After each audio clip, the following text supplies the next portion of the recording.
tonight at Echo Base TV, where community happens.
Thank you so much for being here with us tonight at Echo Base TV, where community happens.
Does this thing still work?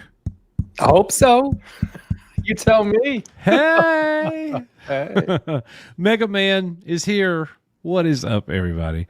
Nick will be joining us. He is finishing up a really quick work project, and he'll be joining us right away. What is going on, everybody? Hope you're having a great week. It's Friday Eve, like it is always here on our show, Friday Eve. I love Friday Eve.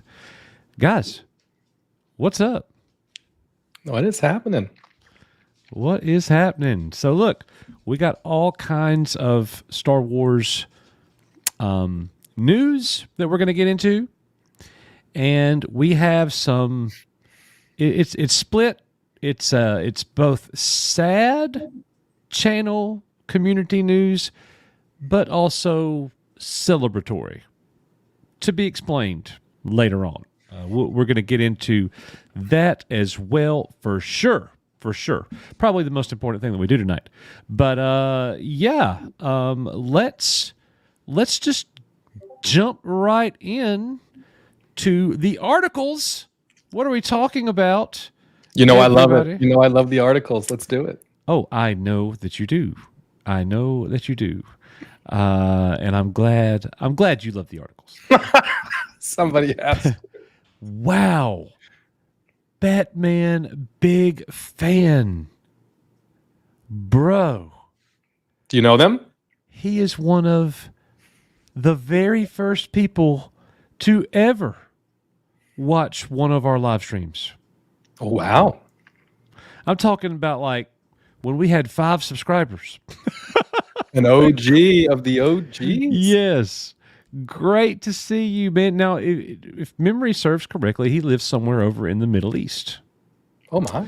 So very cool that he is here with us. Great to see you, my friend. And then we have GraphWeb with a $2 super chat.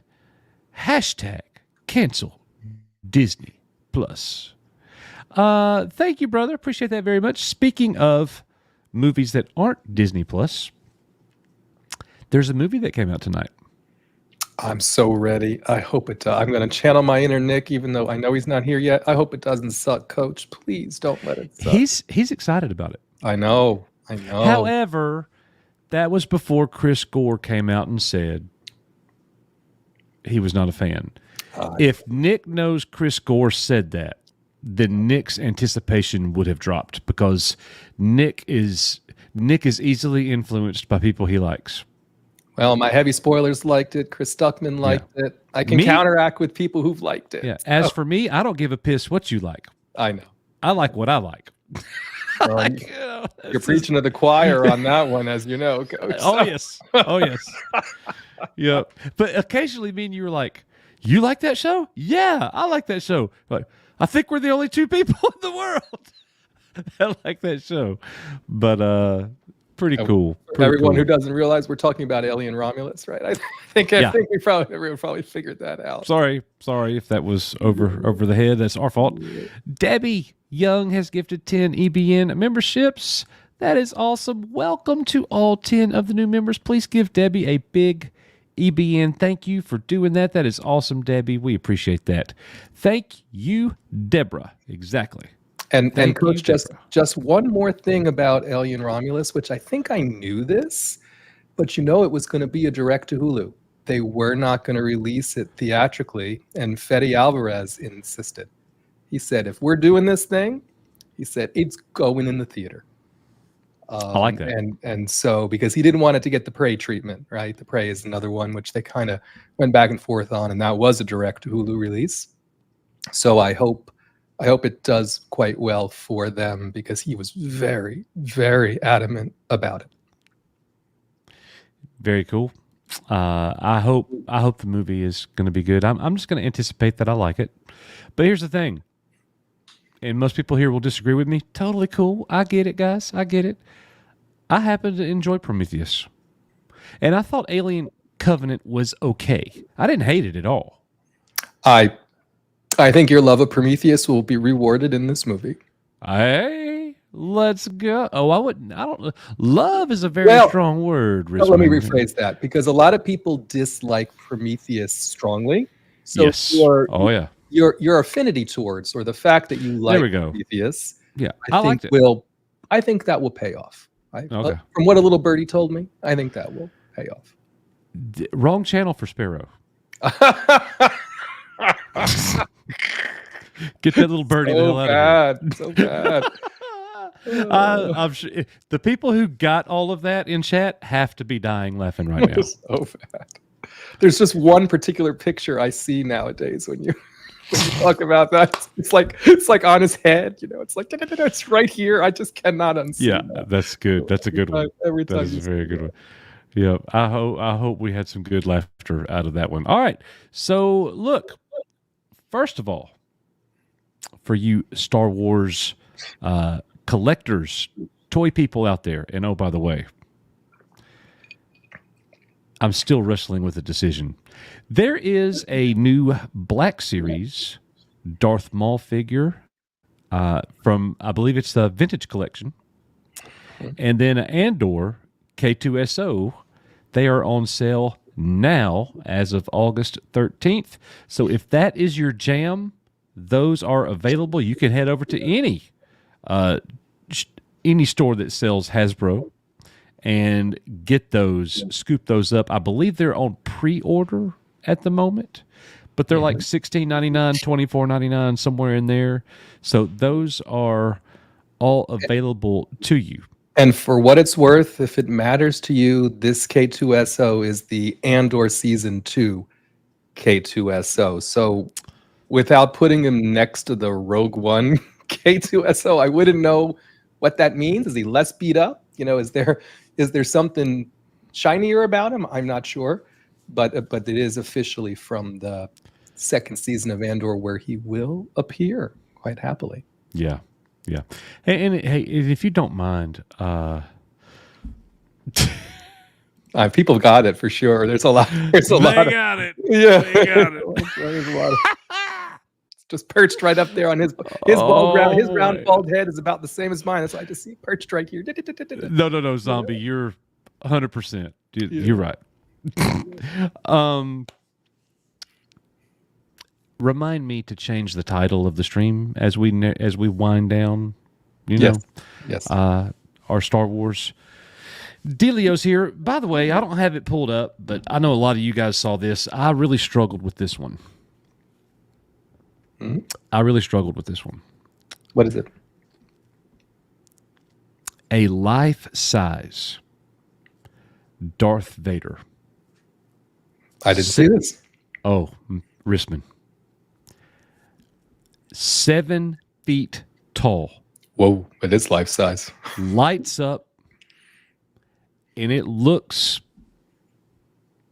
high quality. I would imagine. Guess how much it cost? Oh, just throw a number out. A life-size Darth Vader with a stand. $10,000. $250. $250? $250? It is what are you a Home Depot. Oh, this is Halloween animatronic. I was going to ask if it was the Home Depot thing. Yeah, well, that's a must buy. That's a no-brainer, Coach. My wife doesn't want me to. Oh, well, there is that. I could put him back there. I said, what about the Stormtrooper? He's only 6 feet tall. Yeah, so I saw this advertised months ago now, and I lost sight of the listings because they did the Yoda before, and then they said a Stormtrooper and a Vader was coming, and I guess they're here. They're here, and they look phenomenal. And so they're going to be talking. Then they're not only going to light up, right? I mean, they're going to have lines. I would assume they do have lines, and they're all holiday centric lines. Yeah, there's nothing that's just the movie. Which here's the thing. If I had the Vader back there, first of all, you probably wouldn't even be able to see him because it's so dark back there. If I had the Stormtrooper, now that's a whole nother thing. You could see the Stormtrooper. And I would buy this won't surprise you. I would buy the Stormtrooper before I would buy the Vader, probably. Now, do they have Halloween and Christmas lines, or are these specifically only Christmas? Because the Yoda was both. You know what? They're not Halloween. They're Christmas. Okay. Well, Yoda was the Stormtrooper comes with a candy cane. Oh, okay. It's very Christmas. For a gun and a Santa hat on top of his helmet. Now, it didn't have to have the Santa hat. You could remove the candy cane and give him a blaster. Darth Vader comes with 2 lightsabers. One is candy cane striped. The other one is a red Darth Vader lightsaber. So, anyways, I struggled.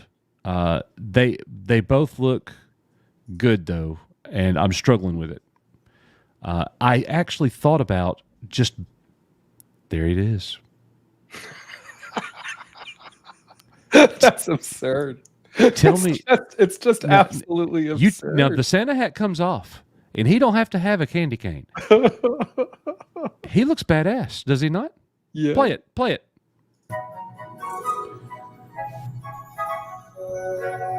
We'll put the Vader up too, but guys, this is $300.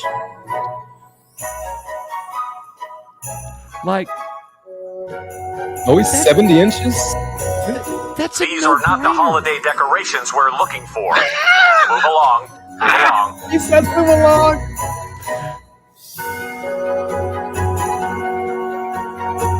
Freeze! Don't move! Only citizens with holiday spirit are permitted to enter.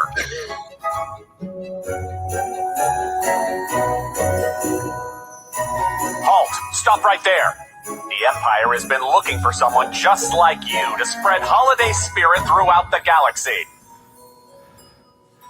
I'm struggling with this. You're making me want it like Even worse. I'm going to play the Vader one next, and it's gonna let's play the. So I'm with you though. I mean, the Vader is freaking awesome. It's Vader, but if I could only get one, I'm getting the Stormtrooper. Yeah, because this is such a geeky thing to say, but the Stormtrooper is like more year round. Seems like more year. It's more Well, year you're round. just going to be able to see the Stormtrooper back there easier, and you could put a light on him and make him any color pretty much because he's white.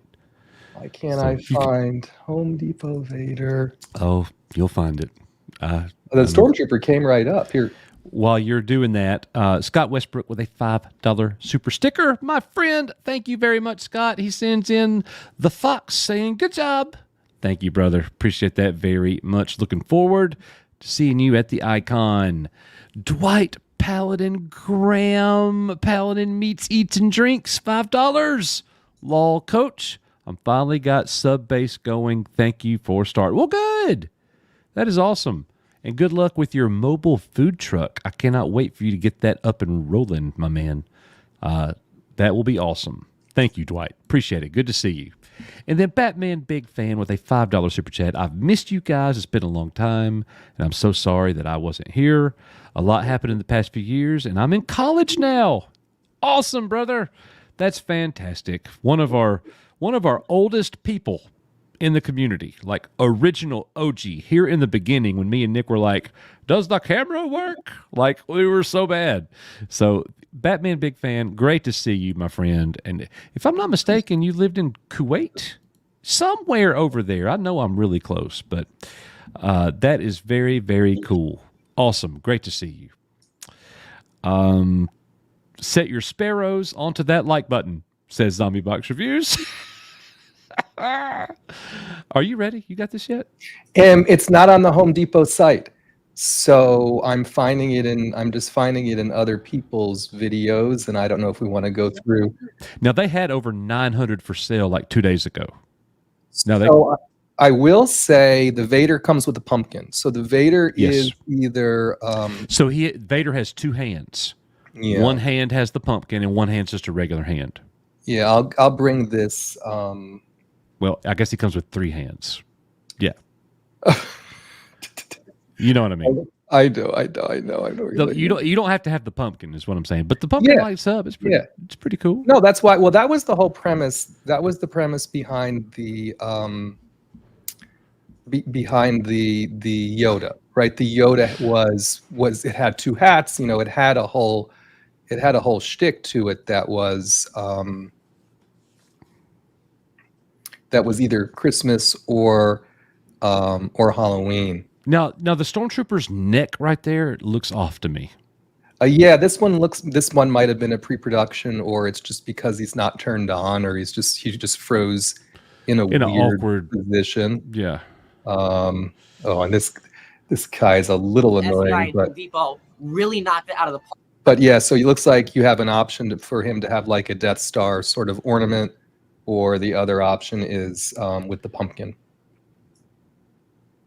I don't know. I mean, again, I'd need to see it I'd need to see them in person, but I would still personally lean towards the Stormtrooper.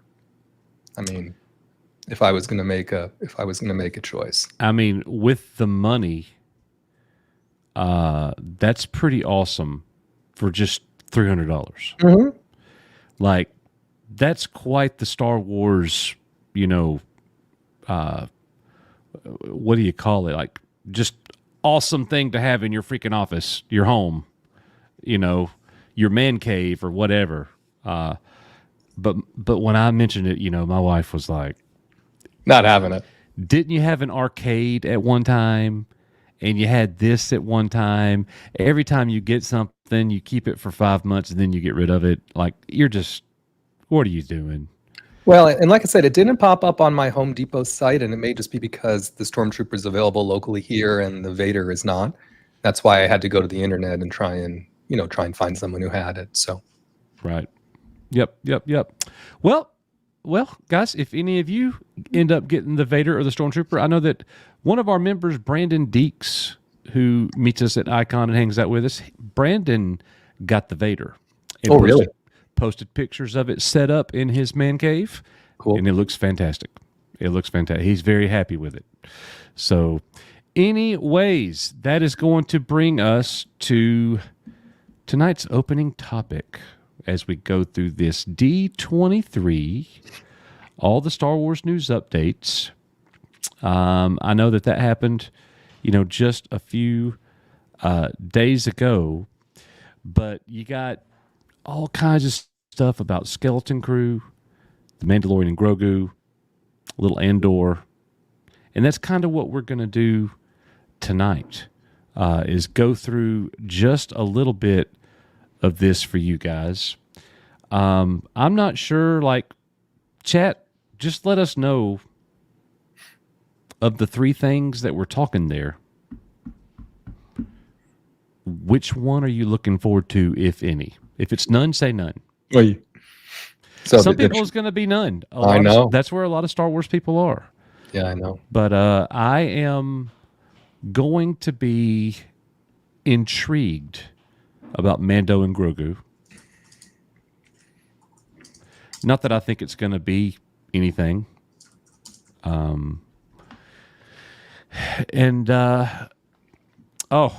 Hey, Donna. Nick is no longer with us, unfortunately. He has quit the channel. Oh, no. It's just the two of us now. We fired Derek. So, just the two of us. We can make it if you try. Everybody leaves right there. I know. Everybody. The people that are here, they're gone. Coach and Richmond are just alike. We're gone. No, I'm kidding. Nick will be here momentarily. He's in the background now finishing up a work project, and he'll be joining us. So what is everybody saying? Felix, Mando and Grogu, and Skeleton Crew.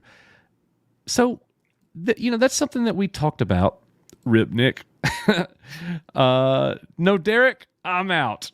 I'm sure Derek's got to be watching Alien. If Derek isn't watching Aliens, I'd be shocked. He's 100% watching Alien Romulus. Yeah, and you just go over to his channel in a few hours, and he'll have an out of the theater review. Yes. It's coming. So, and everybody send Derek a message and say, thanks for letting Coach know you were going to watch Alien. That's sarcasm. No, but he knows it's not a big deal. No big. I'm mostly kidding. Mostly. But anyways, look, this article just basically takes us through all the announcements, the big things. And so this first but we one know here, what the big things are. Go ahead. So this first one here is a little interesting, actually. So this announcement that's on the screen talks about the Smuggler's Run ride at Galaxy's Edge, which has traditionally been themed to a loser of a story, which is solo-based, right? It's Honda Anaka. Derek just said, I'm watching Romulus tonight. He just said the text literally while we're here. He must be lurking. He sent the text. Just got the text. But he sure did. Yeah, he sure did. I'm watching Romulus. We know, brother. Have fun. Look forward to your review and your thoughts. I'm going to see it Saturday.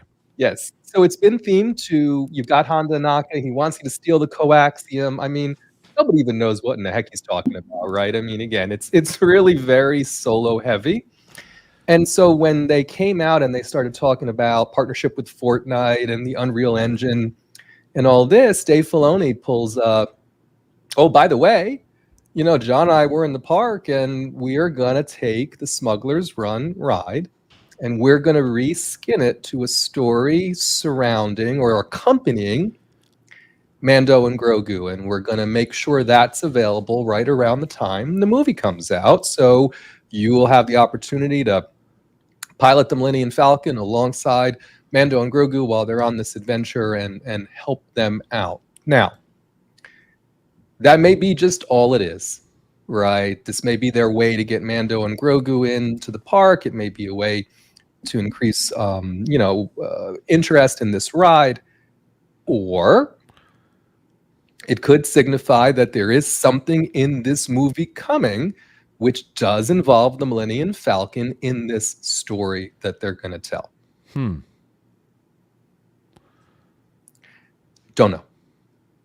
But it ain't going to be in the parks until May of 2026 when the movie comes out. I would say, based on just being someone who goes to the park once every 3 years or whatever with my kids, I would say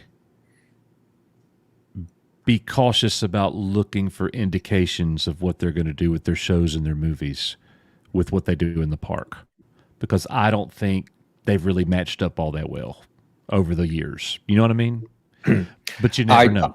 I don't disagree with you, right? When they had the Star Cruiser, when they have Rise of the Resistance, the stories there are set in between movies, right? They're set adjacent to and supporting movies that were out. So there's no reason to believe that the story being told here isn't somehow adjacent to whatever story they're telling in Mando and Grogu. And maybe it focuses on whatever Imperial remnant.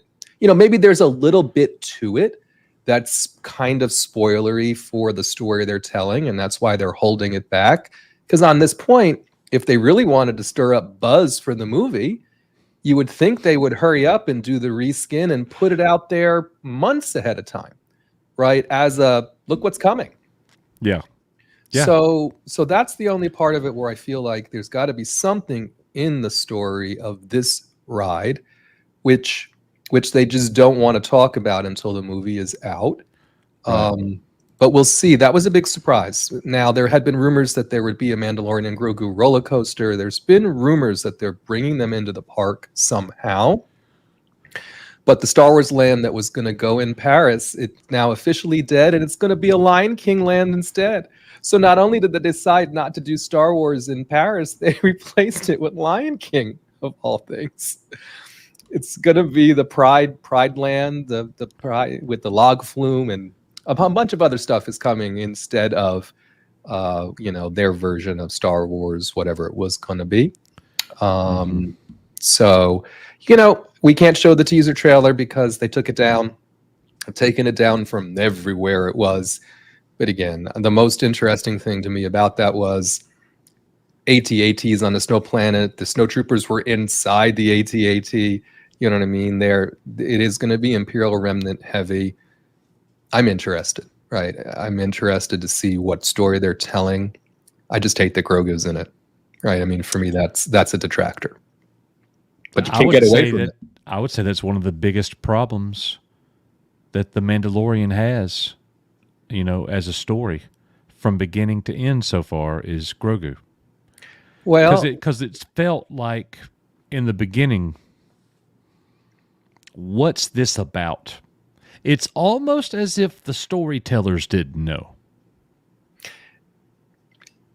Because the story got away from them. And the interesting thing about this is when Favreau and Filoni presented the teaser, they said something like, we understand it's going to be a while since people have seen Grogu, right? We want to make sure children in 2026 who have not yet experienced Grogu have an entrance point to experience all the wonderment that the children did in 2019.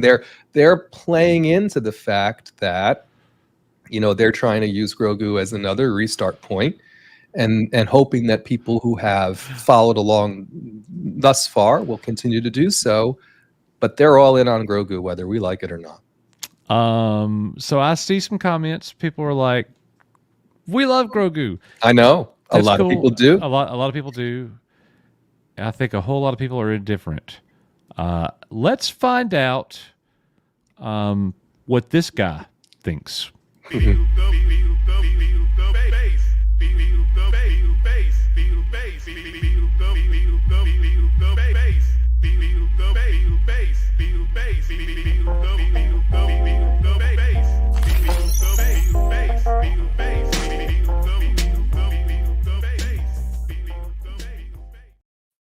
Try not to hold back. Hey, man. Oh, God. I know what you're going to say already before Me you too. say it. Yeah, I know. Everybody in the chat already knows. The first thing you're going to say is a letter of the alphabet. And then Grogu. Grogu. Got it. Star Wars. I will, just to be honest, I will say that Mando Grogu trailer. I hate that name. Oh, I do too. It's got what to a- change. It's got to yeah. change. you know they're not going to change it because they're like, oh, Grogu sells. You know, It's got an official logo now. I think we're stuck with yeah. it. First Yeah. 2 seasons, you know, and now it's like, what? He's Well, back. you know, they're hoping they'll sneak this in eventually. It'll be part 1. Yeah, probably. But they're going to sneak that in because they're hoping that they can bank on this and continue it. Because if they can't, guys, if they can't make a Mando Grogu movie episode 2, it is a wrap. Yeah, it's basically going to be one and done. What can you do that will sell Yeah. if that won't? Yeah, but yeah, like I was saying, when I was watching the trailer, you know, seeing the AT-ATs, the snow troopers, like all the Imperial Remnant stuff, like Matt was talking about, you know, I like that stuff. You know, it looks cool. I'm glad that it's in there. It looks like Star Wars. Yeah, it looks like Star Wars. Is it going to be any good though? I hope. But I mean, They dusted that off hope Jon is so Favreau good. and carried him out there. Well, Yeah. and this is another thing. This may be the only thing that we might have really going for us in this movie. Jon Favreau is not want to be known in his theatrical career as the guy who went down with the Star Wars ship. Right? Yeah. I don't think he wants that. I don't think he wants that resume item. And so I think he's going to do everything in his power to avoid that. It's just going to come down to how much freedom does he really have to tell the story he wants to tell, like they did in Mando 1 and 2. He has before no it got freedom. all- Well, we don't know that. If Iger's the one who called him back and said, That's true. F Kathleen Kennedy, you make a Jon Favreau blockbuster and do Yeah. it now, it's possible. So the only thing that makes me like hesitant about that is that he went walking out there with the guy that he works closely with, who is now his superior. Yeah. Who said also, I'm so lucky to be working with John. He's teaching me so much about how to make a movie and this, that, and the other. And I know all he does is talk, right? But Smells like bull. yeah, Yeah. but I don't think he's making this movie, right? I think he'll make hope his so. movie later. But I honestly don't think he's telling Jon Favreau how to make a Jon Favreau movie, or Jon Favreau would This say is F true. off. Yeah. But he's the creative head, so anything he does has to get the approval of the story group and freaking Filoni.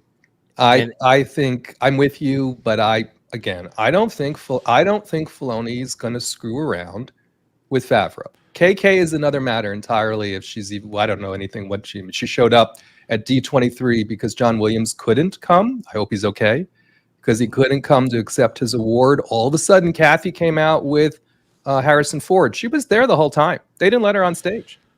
Yeah. We were talking last night. on Good Doom thing. Talks. Well, they would have clapped for those. Yeah, those because that was folks. 12,000. It was 12,000 pixie dusters in there. They probably Yeah. would have given her a standing ovation. Yep. But yeah, we were talking last night on Doomcock stream, and Mexican Iron Man was talking about. Remember over on Echo Base Network when we had the In Filoni and Favreau We Trust shirts? I was like, don't Why remind did he me, have to Mike. bring that up? I was Oh, like, don't remind me. no. Because we were talking about the same thing last night, and yeah, it's like Filoni has just burnt the bridge between himself and the fandom so bad. Yeah. It's just Well, and Favreau's stock plummeted. after season 3 of Mando. Oh, I know. Yeah. Oh, Yes. well, it wasn't on a high note with Book of Boba Fett, right? No. Yeah. But it certainly didn't go up any for Mando. We Yeah. needed Mando season 3 to course correct Book of Boba, and it didn't. No. Mm.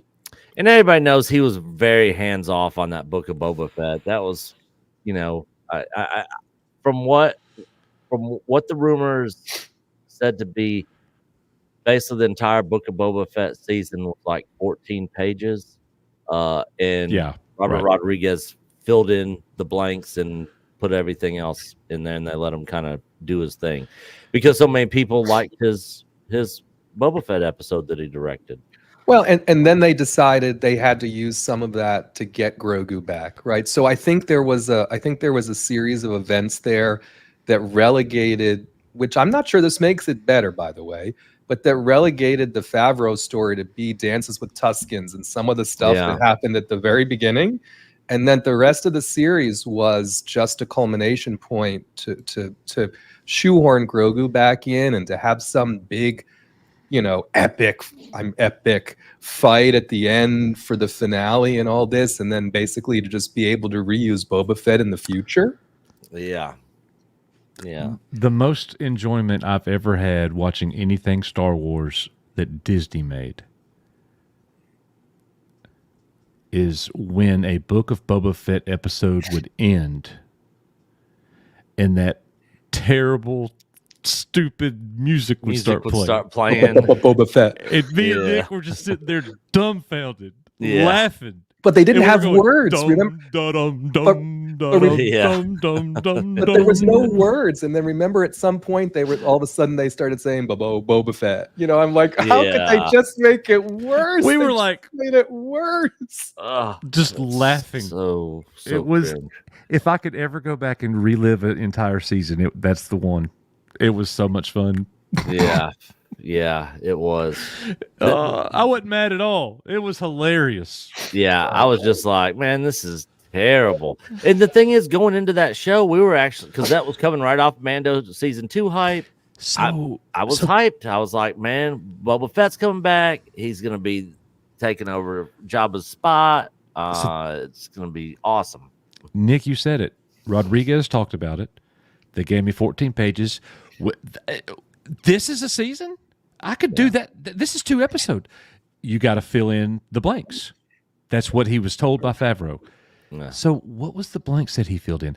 Is he the one that made Boba Fett a badass in Mando? Who did that? And why did they not do that in Boba? I know. Why are we even talking about this? It always comes back to Book of Boba Fett. Yeah. It really does. It really does. Because that was the beginning of that was the beginning of the downturn, and it with the exception of Andor being a one-off, it's never gone back up on the upswing. That was when the car ran off the cliff. Everything was good. Everything was great. Yeah. We're flying high, then we lose the engines. Yeah. And it's been bad ever since. Yeah. It started crashing to the ground like 4 times. Like crashes and then it reforms and then crashes again, reforms, crashes again. Just when you think it can't get worse, the Acolyte. Yeah. The Acolyte, it crashes. It comes up, it crashes. The Acolyte is like the gate, Nick. The pits of hell open up, and you have to go way down deep inside. Yeah, and crash even deeper and harder. The Acolyte's down there. Speaking of the Acolyte, it fell off Nielsen's top 10 for weeks, right? So they've just published the week of the last episode and the week of the second to last episode because they wanted to tout how well the boys did and the rest of it, right? In its penultimate episode, it didn't chart at all. And for its finale, it showed up as number 10. Right under Bridgerton. Bridgerton was number 9. Wow. It showed up as number 10, 385 or 380. Things got quiet real fast. It just came out, right? So they had Manny Jacinto at D23. And of course, because he's the only one they can send anywhere that can represent anything that anyone really liked in the series. And of course, he made a wonderful presentation. Kristen Baver moderated. You can find it on YouTube. I'm good. But he was just very thankful to have done the part, and he trained really hard, and he just talked about how they made the helmet, and never said nothing about a season 2. Never said. He made some offhanded comment about maybe having a roommate in the cave, and she never asked him any questions about the story. She never asked him anything about where it's going. They never went there. So, is it happening? No, there isn't. Now that it didn't chart at all until the finale at number 10, I guarantee you there is zero chance this series And comes you back. know they're blaming the fans, Oh, of course. which shows you how dumb they are. It's always our fault. It's If always it our was- fault. Yeah.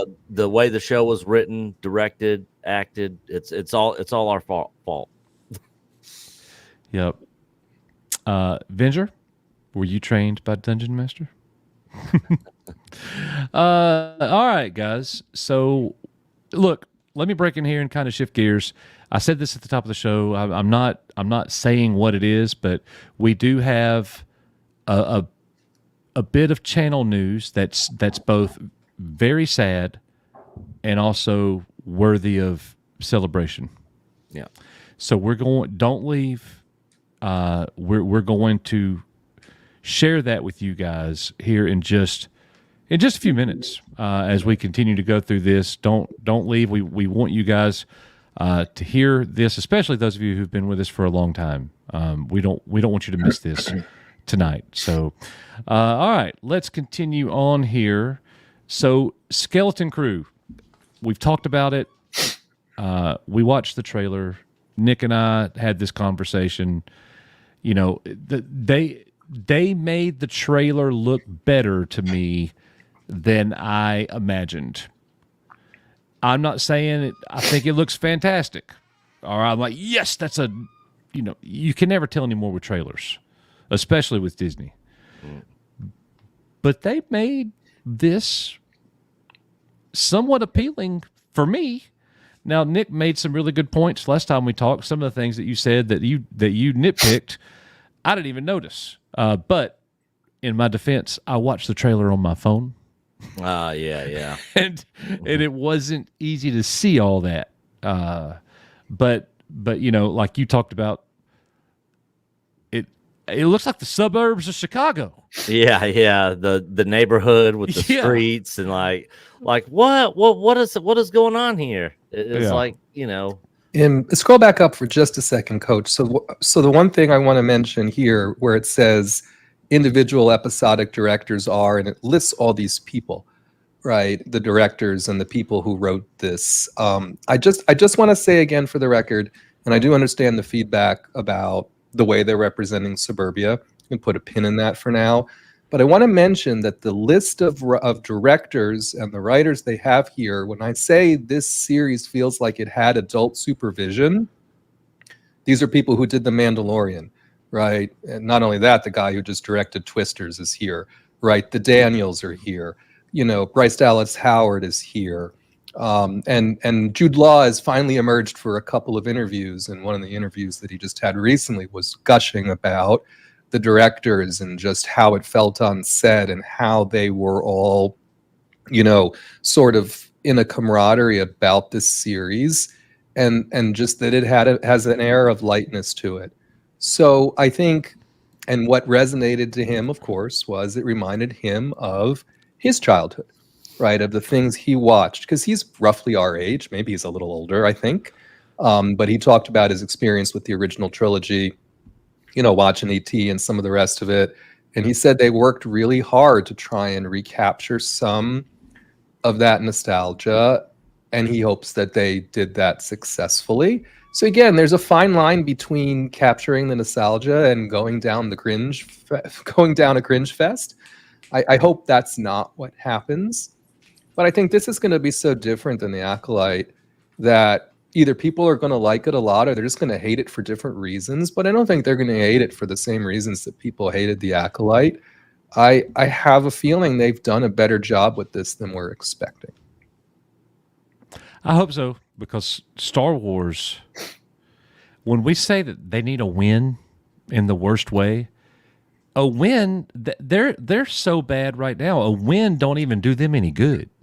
Yeah, and the thing is, the level of win they need is, I think, beyond reach for them right now, because ultimately, say Skeleton Crew turns out to be an above average, decent, good show. I hope it is. How many people out there actually care anymore at this point? Who is going to care about these kids in Jude Law's new character enough to tune in and subscribe to Disney Plus to watch this. I mean, this isn't like Harrison Ford coming back or Luke Skywalker coming back or anything like. I mean, this is some nobody kids and some nobody Jude Law character with some pirates and like, so say the show's actually good. Who, as bad as it's been damaged, the brand, I just don't see people turning out. I think it's going to be very much like Andor, where a lot of people are like, Andor's probably one of the best pieces of Star Wars content they've done since they bought Star Wars. But again, with that, not enough people cared. Enough people cared, I guess, for it to get a season 2 or the reaction stuff. But I think they were planning on like 3 or 4 seasons and brought it down to 2. Isn't that right, Matt?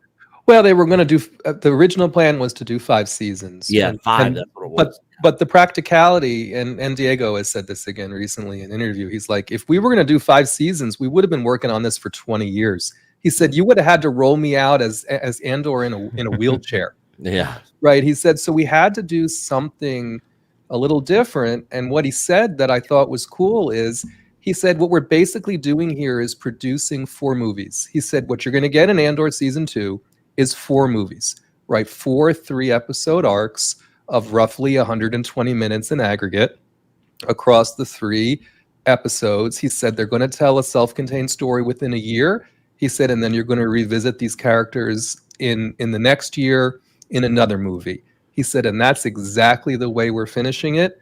And he said, that's exactly the way you'll be able to watch it. And he said, it's exciting. He said, but it's a lot of work. So that's why it takes a year to finish it. He said, please be patient. Okay. Yeah. Well, John Watts, he did do The Old Man, which was a good show. Coming back, by the way. Yeah, Spider-Man No Way Home, Far From Home, Homecoming, which were all, No Way Home definitely by far was the best one out of the 3. So they got some good people attached to the show. And by the way, Michael Gianchisio, the guy who scored the Spider-Man movies, his son is scoring Skeleton Crew, who's also a composer. His name is Mick. Yeah, so in the music, I actually thought was fairly decent in the trailer. So I didn't have an issue with the music. It was just certain things about it just kind of pulled me out of like the whole suburbs with the paved streets for floating vehicles. Like what's going on here? This is not Star Wars. But I think from what I understand, because I'm not an EU lorist, and I haven't. It's been forever since I've read those books, right? But through several of the series, they have depicted family life of New Republic officers and their families, and in some cases, they were depicted as suburban-like. Now, did we expect to see an Ithorian walking a dog? Can you take it too far? Sure. Yeah. Yards, lawns, freshly cut grass. I think that's going to be such a small part of the story, right? Because the whole story, yeah. the whole story is them basically agreeing with us, right? The whole story is the kids like, I don't want to live here. This is boring. Right. I want to go and do something else. And then immediately they're gone. And the whole rest of it is they realize they want to go back. Right. So I don't think we're going to be presented with that much more probably than what we saw in the trailer. It'll probably be the first episode or 2 that we see it. And that'll probably be it.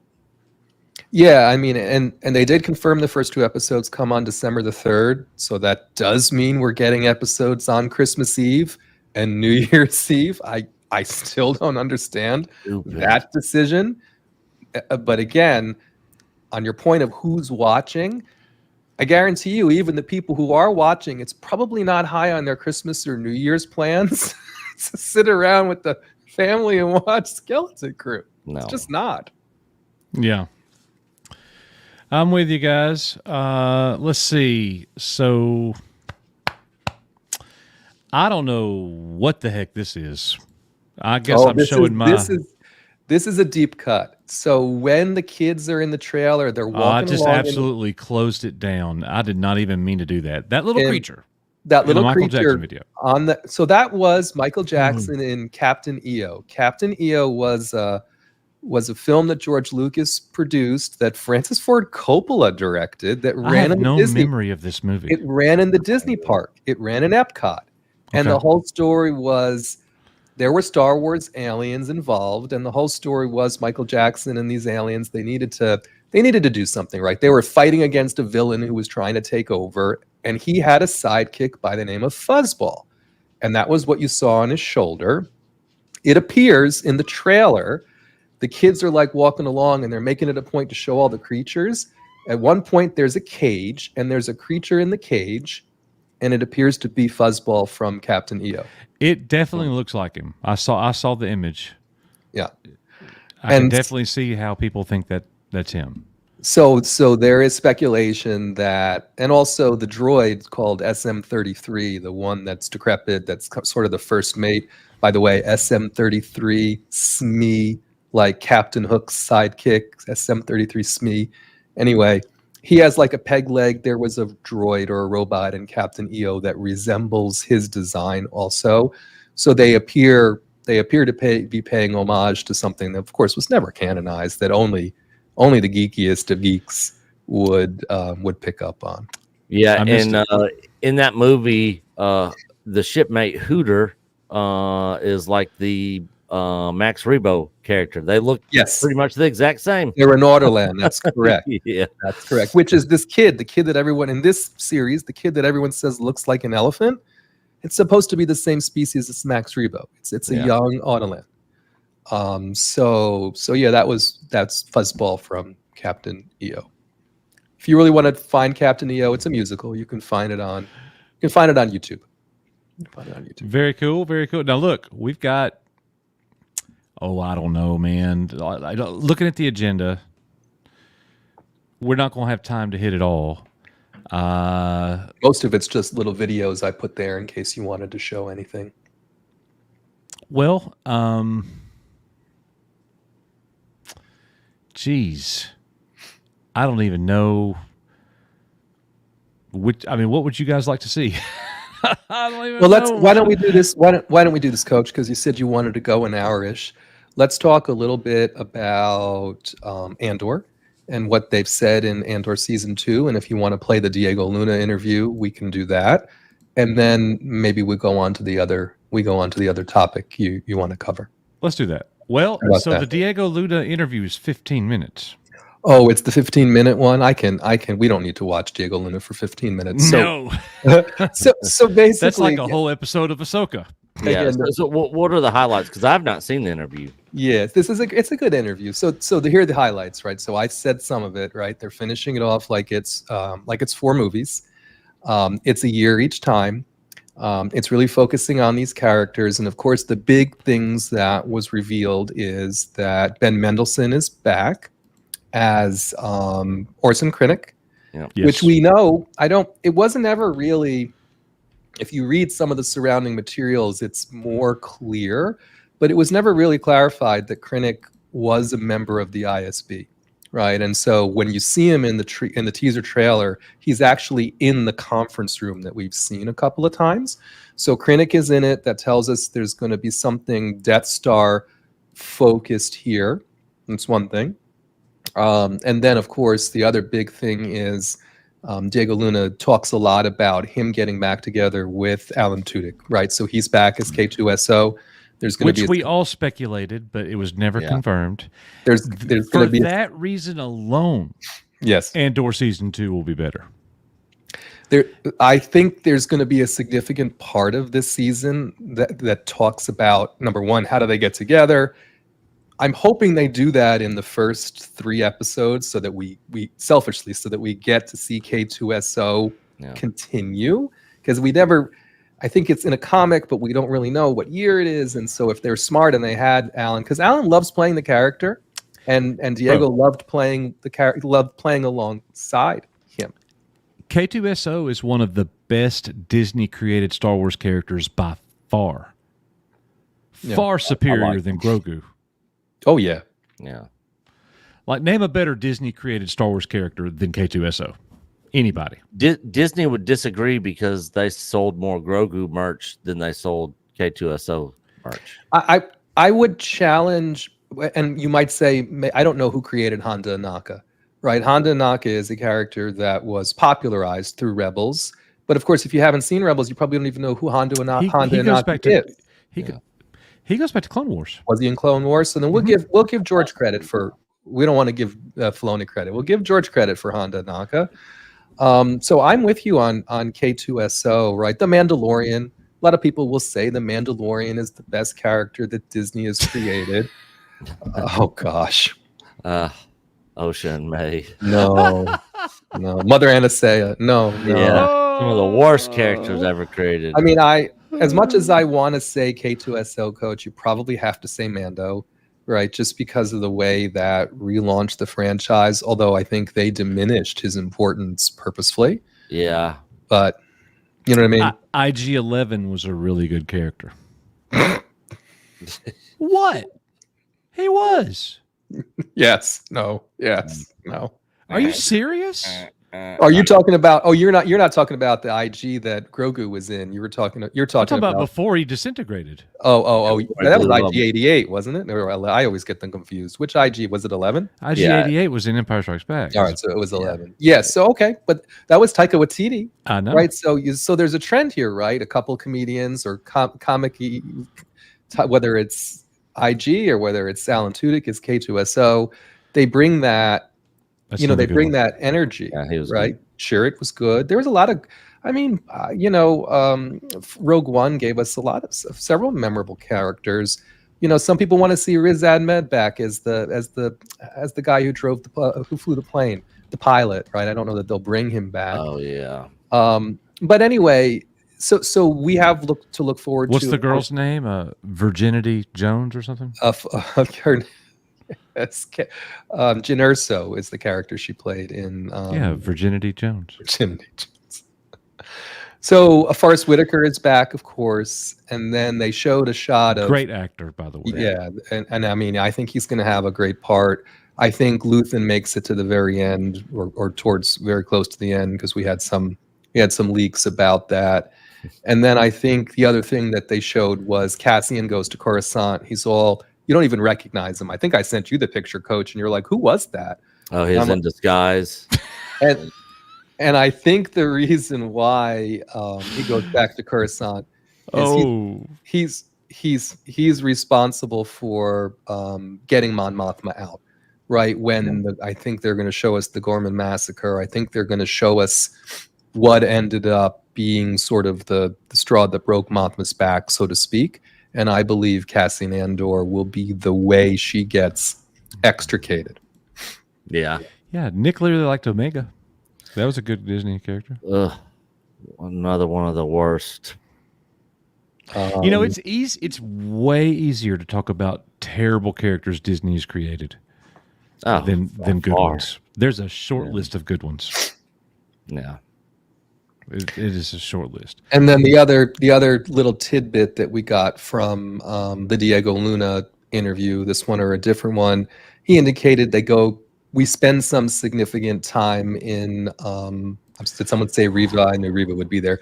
Oh my gosh. It just goes on and on, man.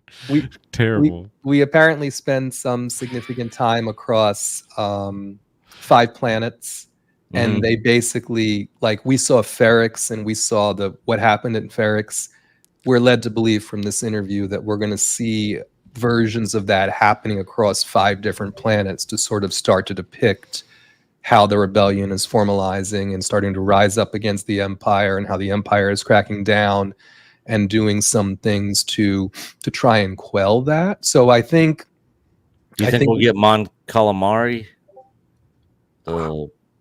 So this is where I was going with the extrication of Mon Mothma, right? She ends up going back with the Ghost crew, right? She ends up going with the rest of the fleet. Will we see the Ghost crew? Will we see Admiral Akbar? There's a lot of things they could do here once she is taken out of Coruscant, and if she continues in the story, where Diego and Tony Gilroy have both said there are a lot of characters that you might expect to see as we tell season 2 that should show up organically, that you should expect to see show up. Yeah, I think it'll probably be one of the less hated on Disney Star Wars shows for sure. I think it will. I think I'll probably like it more than I like season 1. Yeah. What show? Andor season 2? Yeah, Yeah. Andor season 2. Nick, I think we're going to enjoy season 2. Yeah, I think so. And by the way, I bought the Steelbook on Blu-ray, which I never do. You don't say. It doesn't surprise us. And I'm sure Nick and you also, Coach, with your 4K players, it would look on the 4K version would look even better. But what I'm trying to say is even the Blu-ray version on my tuned up TV, which isn't even the newest one, looked much better than the way it displayed through my Roku streaming Disney Plus or whatever, which just goes to show again that we're not getting the best version of these things, that especially when they've been finished so beautifully like Andor, we're just not getting it in the way that it presents through streaming, which is so you're saying we need to give the sequels another chance? Oh God, no. I never said that. That's what I heard. I'm just saying, from a physical media Get it on standpoint, Blu-ray. From a physical media standpoint, for some of this stuff, if you really like it, it seems like it might be worth it just because you get it a little bit higher quality, and the sound was better as well. Very cool. We're going to hit these super chats, guys, and then we're going to go into our channel news, community news that you do not want to miss. It is extremely important. So, and normally we would go members only stream at this point once we get into this part, but I think tonight, because of what's going on, we're going to keep it public. We want you to all know. Yeah. So let's see here. Donna Hergenrither, the wonderful Donna. She was asking about you earlier, Nick. She's like, "Where's Nick? I'm about to leave." And I'm like, "Hang on." Yep. I was just finishing up a work project.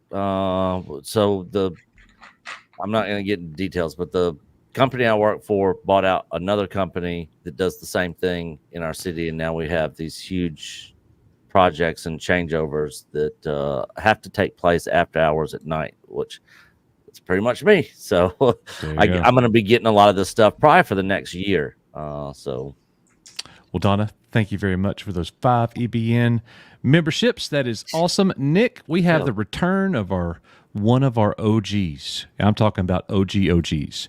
Batman, big fan. Batman, big fan. Have not seen you From in forever, Kuwait. brother. He is now in. Kuwait. He is now in college. Oh wow. Okay, in Kuwait, I'm guessing. Yeah. And he just joined as a member earlier as well. That's when we first noticed that he was back. Oh, So- sweet. Yes, sir. Yes, Hell, sir. Batman, big fan. Been a long Appreciate time. you, brother. Good to see you. Appreciate you. Great to see you back. It's been a minute. Yeah. So let's see. CS with a $10 super chat. I personally could care less about Grogu or Mando. If the movie flops, what is Disney going to do then? Reboot original trilogy? Unfortunately, I think it's a matter of time before they try that. Yeah. Because I mean, I don't know what else. I don't know what else they're gonna do. It'll be worse than the J.J. Abrams Star Trek reboot. Yeah. Don't do it. Yeah, something I was gonna say earlier is the most interesting story that's probably gonna come out of that Grogu Mando movie is the box office numbers. And so here's what I predict's going to happen, right? They'll make the movie for 130 million, 150 million dollars. It'll do 600 million. Yeah, it's not going to be a $2 billion blockbuster. No, but it'll at least do 3 to 4 times, and they'll tout that as a success. Yep. But what if like the movie's like not just them running around together, but what if they bring like, I don't know, Han, Leia, original trilogy characters back? Well, this goes back to the whole, if the Millennium Falcon is really in it, and if they don't just stick Chewie in there and some other rando, and they really want to go all out, they could very well give you some version of what you've been asking for. What they should have gave us in episode 7. Because remember the other rumors that have been going around for a while now that says we're getting Luke in a movie, right? I hate to say this. That's why I say some of this stuff coalescing. You could take a bad Star Wars movie, and if the original 3 actors are together on screen and appears as they should have been or should be, that will have meaning for some people, a lot of people. But just understand, it's going to be the best they'll be able to do is a better version of what we got Luke as in Boba Fett, right? Because it's physically impossible, obviously, at this point, to really bring those 3 characters back. But they could certainly do their damnedest, right, to do something there. That's why again, as much as I think they're using Mandalorian and Grogu as a hook, if they want to get people out there through word of mouth, they're going to have to do something else a little bit shocking. Big. I just want to say, just to clear it up with the chat, just to make sure you understand where I'm coming from. It's not going to happen, and I don't even think it needs to. No. They had their chance, and they royally screwed it up. Yeah. And there is no going back. Yeah. And the thing is, even if there is good word of mouth in it, the Mando Grogu movie actually is a good Star Wars movie, it's going to be like Wolverine Deadpool. It's going to be a one-off. Mm-hmm. You know, it's not going to save the franchise, or, you know, Star Wars is back, you know. What if they pulled some shit and gave us a great movie, and then right after that announced Mando season 4, it continues? I think there is next to a 0% chance that Mando ever goes back to Disney Plus. Yeah. As his own series. Yeah. After season 3, yeah. Yeah, I don't see it happening. Especially if the movie makes money, they'll keep him in the theater. So it'll just be movies. Mm-hmm. Yeah. Man, it wouldn't shock me if they try to do both. We're gonna milk this. But if they, because it's the only thing keeping it'll us afloat. oversaturate it if they try to do both, I bet, and they probably wouldn't have the time to try to do 2 at the same time. Well, they got 4 guys playing Mando. I think if they Grogu's tried, not even a person. I think if they tried to do that, he would cameo in Ahsoka season 2, right? Or if they did another something with Bo-Katan, he would. But you know what I'm saying? I don't make it. But I don't think we will get ever again a season of Disney Plus Star Wars that says The Mandalorian that's centered around Din Djarin. It's sad that the thing that started it all and fell apart in the 3rd act. Yeah, it's sad that's where we are right now. Yeah, I agree. But, who knows? Olaf, €6. Is that? It's that Lucasfilm didn't pay to time $2 to promote to StarCraft? Skeleton Crew. Oh, Skeleton Crew. Yeah. Mm-hmm. SC in my world is StarCraft. Yeah. Okay, sorry. I think what Olaf is saying here is they really haven't given Skeleton Crew any marketing at all, right? They haven't invested any money into it. And the feeling is because they don't think it's not woke enough, and we're just putting it out there anyway, and it's not going anywhere. And look, the Onyx Cinder is already on sale. That's funny. The Lego stuff. Major props to Moff Rissman for being able to decode Olaf's message, because I am not smart enough to read this. Yeah. Well, and like other people have said, he's just basically saying if their complaint is it's not woke enough, that makes them want to see it even more, right? Because we can pick at it for different reasons then if we need to, but at least that's not going to be a central part of the complaint, which again, that was for a lot of folks, that was a central part of the Acolyte, even if it was just in the marketing and maybe not so present actually in the series itself. Series just kind of sucked. Right, the market had way more problems than wokeness. Yeah, the marketing was the wokest part of that. Yeah, it really was. Well, thank you, Olaf. Debbie Young, $4.99. Oh yes, getting a win will get KK to retire. She said it herself. Laura, do you think she's going to stay until 2026? Do you think she's going to stay until this movie comes out? Really? She said that? She didn't say that. Chris Gore Chris Gore has been quoted and misquoted, but basically what he said is he's heard from insiders who's basically said, Kathy's tired. She's in her 70s. She's really ready to retire, but ideally, like anyone else, she wants to go out on a high note. Yeah, and she wants to go out on the Super Bowl win, the NBA championship. All she's had lately are L, L, L, L, and L. So okay. So how do her contract's up in October? They're not releasing anything between now and October. Lucasfilm, nothing. Is this the end? Are we about to have her exit in October? So either she, I bet she stays. So either she retire in October without her W and she just goes, or they renew her and she sticks around till when? Till 2025 when Andor comes out? Then do they put her back on Celebration stage? Really? Wow. Till 2026? How many people said Indy was going to be her last thing? Because she thought it was going to be a win. She thought it was going to be a win. And I guess if it was a win, I think she would retire. Yeah. Yep, I agree. Oh, she's here. She just sent a super chat. Oh no, she's back. She's back. So, but that's what this is about. That's what Chris meant about it. Yeah. We'll see what happens in October, just around the corner. Kathy, you're a dirty bitch.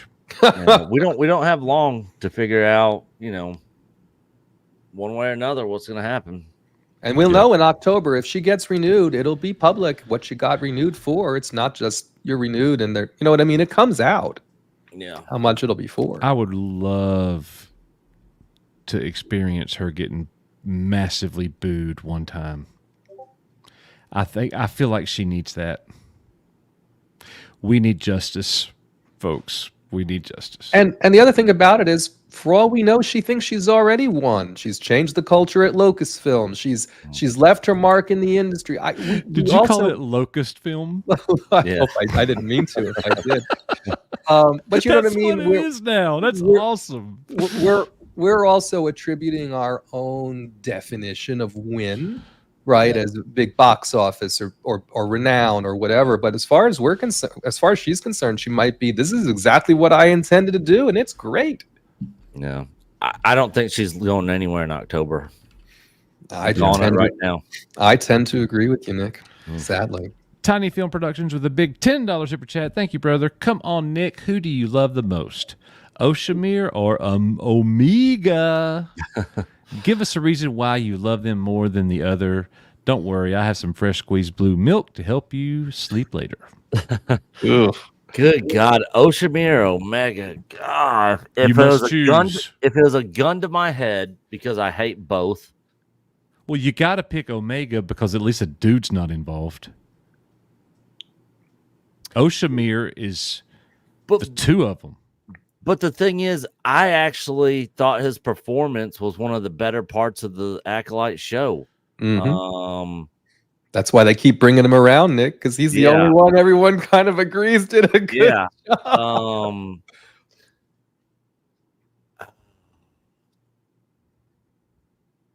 Man, oh God, I hate them both so much. I'd probably have to go with Oshamir, honestly. I knew he was going to pick Oshamir. I'm Team Omega. He hates Omega. I hate Omega so much. I would pick Omega. I mean, like I said, I hate both of them, but if gun to my head and I had to pick one, I'm picking Omega. Forget that. Or in Nick's words, F that. All right. Yeah, Omega. Greg, member for 2 months. What's up, Greg? Disney should sell off its California properties.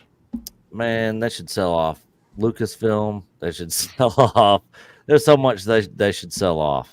ESPN. Well, they'll never get rid of ESPN. That's one of their only money makers this last. That's how they hid. That's how they made their big profit on streaming, right? It was all they smushed it all together, and ESPN Plus turned a profit. Yeah. True that. Thank you, brother. Zombie Box Reviews, £3 sends in a super sticker. It is a chicken giving us a fist bump. Yeah. Awesome. Appreciate it, bro. Thank you, brother. Thank you. Beretta Road Chronicles, $1.99. Found out Zambuki is a drink from Africa. Zamboni. That's also the thing that cleans the ice at the At the ice skate. Oh, okay.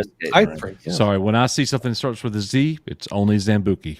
Yeah, Zambukis. We haven't had any Zambukis pop up in chat for a minute. I get messages about Zambukis and see them like in comments really? and on Twitter and stuff. Yeah. Yeah. Zambukis. Sure do. Dan Crane, EBN, here's to the next 30 months. Been a member for 30 months. Thank you, brother. Appreciate that. Dan Crane. That is awesome. And then last but not least, our old friend Dave Bob, $2 super chat. Obi-Wan, there is no hope.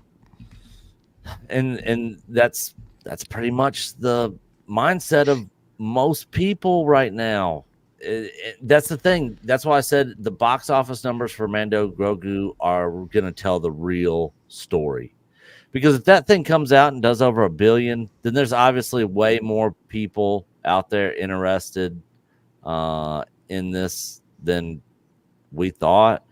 I don't see it happening though. I'm kind of on the side of Rispin. It'll probably do around 600 million worldwide. So they just need to make sure they're sensible with the budget, and I think John will be. So this isn't going to be a $250 million monster.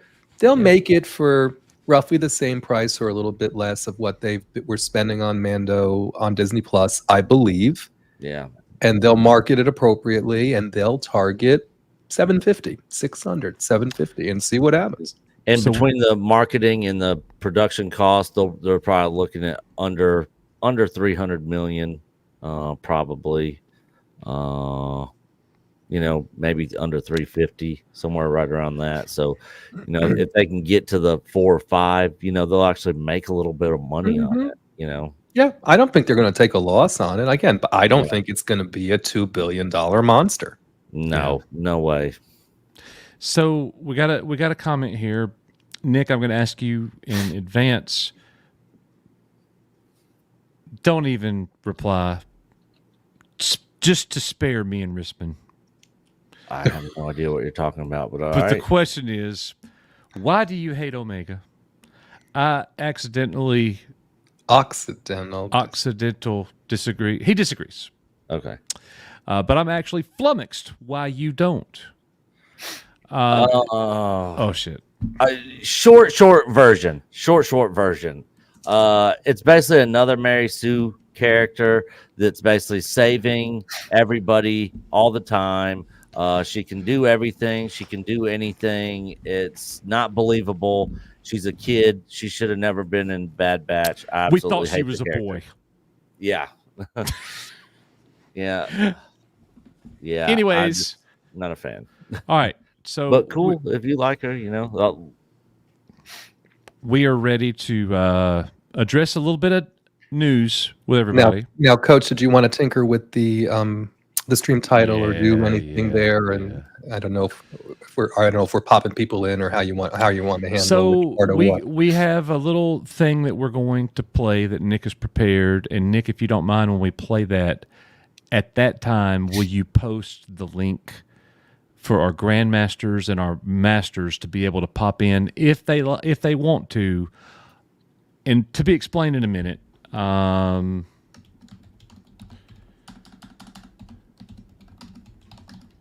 Yeah, I got it ready to go, and as soon as it's done playing, I'll post it for any Jedi Master or Grandmasters that want to come in. All right, so I got a phone call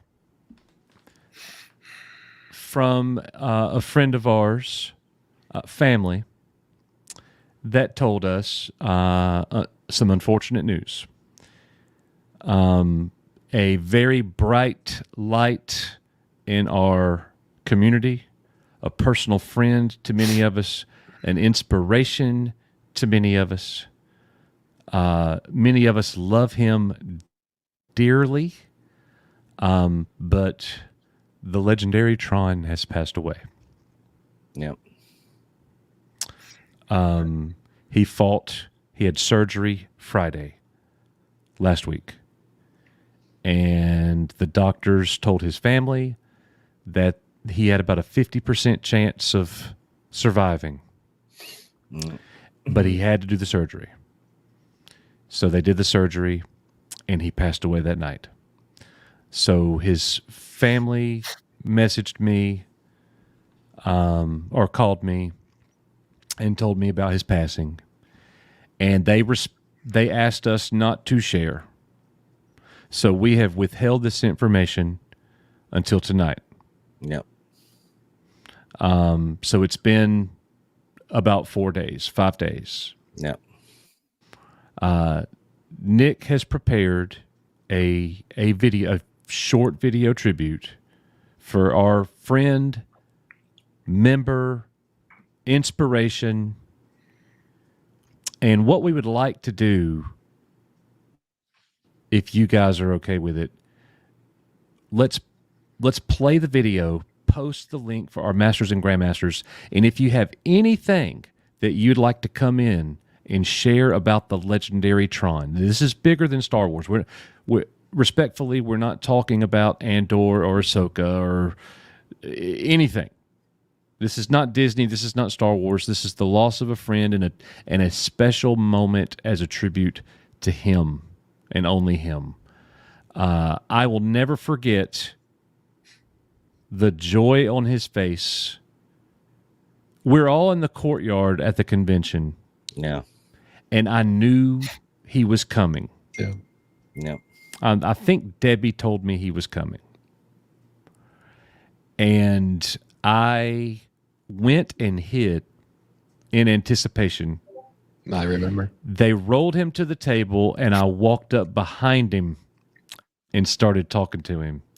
And, of course, he recognized my voice, and he starts laughing and shaking, and then he starts rolling around, and we'd be out there fighting with lightsabers, and he'd run over our feet, laughing.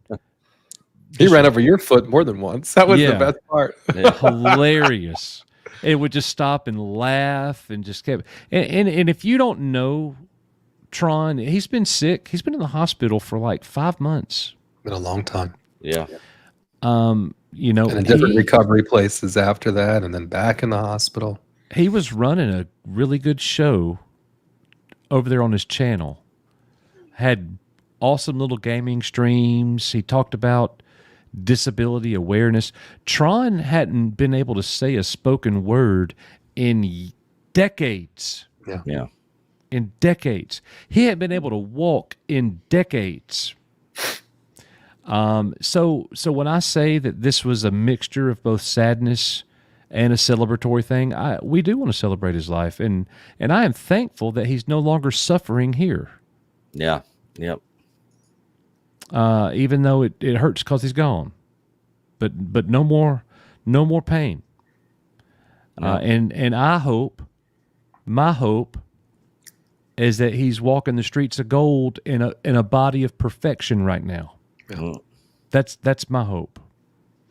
So, anyways, with all that said, guys, if you would like to pop in, and share to talk about Tron for Masters and Grandmasters, Nick's going to go ahead and post that community link now, and we're going to go ahead and Nick, if you want to say anything about this video that you prepared.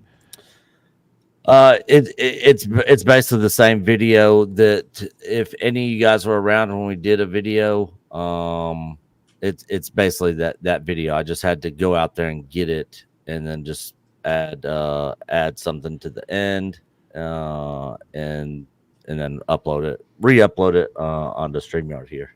Yeah. All right. Bless you. Shit. All right. Without further ado, guys, Legendary Tron. Hey, folks. I am the Disabled Tron on Twitch TV. I also go by Nate, too. I do have a disability, which you can see. It's called cerebral palsy, and it affects my motor functions and does not allow me to speak well. But it doesn't stop me from doing what I love. I love to stream, to send out good vibes, and make people happy when they are having a bad day. I started loving Star Wars when I was around 5 years old. I saw A New Hope. Then it was in my blood. Funny thing is, it did the same thing to my mom. I always liked George Lucas's vision for Star Wars. Sometimes, whenever I'm down in the dumps, I can always pop in Star Wars to cheer me up. How did I become a gamer and Twitch streamer? When I was a child, my family had a Nintendo. At that time, I was still able to use both hands. I had a joystick pad for that system, and even the Sega Genesis console. When I was 14 years old, my mom and grandparents decided to get me my very first laptop for communication and schoolwork. I was self-teaching myself how to use technology. I really enjoyed StarCraft and Heavy Gear. In 2016, I was able to have my own gaming rig and started my streaming career. I was playing EVE Online and met my best friend while watching him stream. I can't speak well because of my cerebral palsy, but I found a program called Stream Talk on Twitch. I was in awe by the program because it suited my needs. From that point on, I began growing my Twitch community called The Grid as the legendary Tron. All I care about is making people feel better, making them smile, having a good time, and spreading disability awareness. When you come to The Grid, please have patience so I can have the time to reply to your messages. I love to chat and want you to know that I appreciate you. Now, let's feel some of those good vibes. I want to break in here real quick. We have a brand new member who is going to have to leave, but he just popped in. His name is the Legendary Tron. And the Legendary Tron, ladies and gentlemen, just said in the chat that he is physically disabled and that he needs to type to be able to speak. And he said that he wanted to pop in and tell everybody hello. So everybody at Echo Base Network, if you would give a warm, warm welcome to our newest member, the Legendary Tron. Hello, sir. The Legendary Tron. How you doing, man? So good to see you, Tron. Hey fam, how's it going? I am the Legendary Tron. I have cerebral palsy as my physical disability. I'm also a Twitch streamer. As far as Star Wars stuff, I didn't really like the sequel trilogy. I think Darth Kennedy is just destroying the franchise. Yeah. Absolutely, she Legendary is. Tron gets it. He gets it. Yes, he does.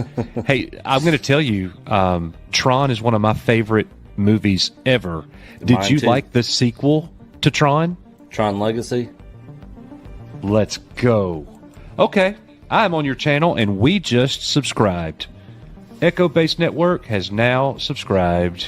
That's right. Legendary Tron. Everybody go and subscribe to the Legendary Tron. The link is in the channel. Go and do that. Everybody must sub to the Legendary Tron.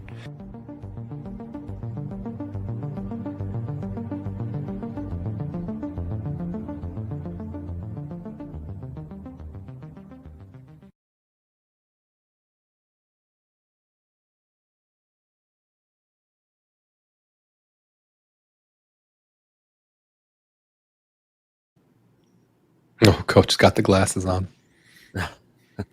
Yeah, we've got Debbie and Don in the background, and I just could not handle. I know. I could not handle. My eyes are bloodshot red now. Debbie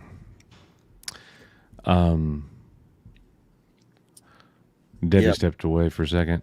So this is going to be tough, everybody. This is going to be tough for a few minutes. Just, but we're going to do it for our buddy.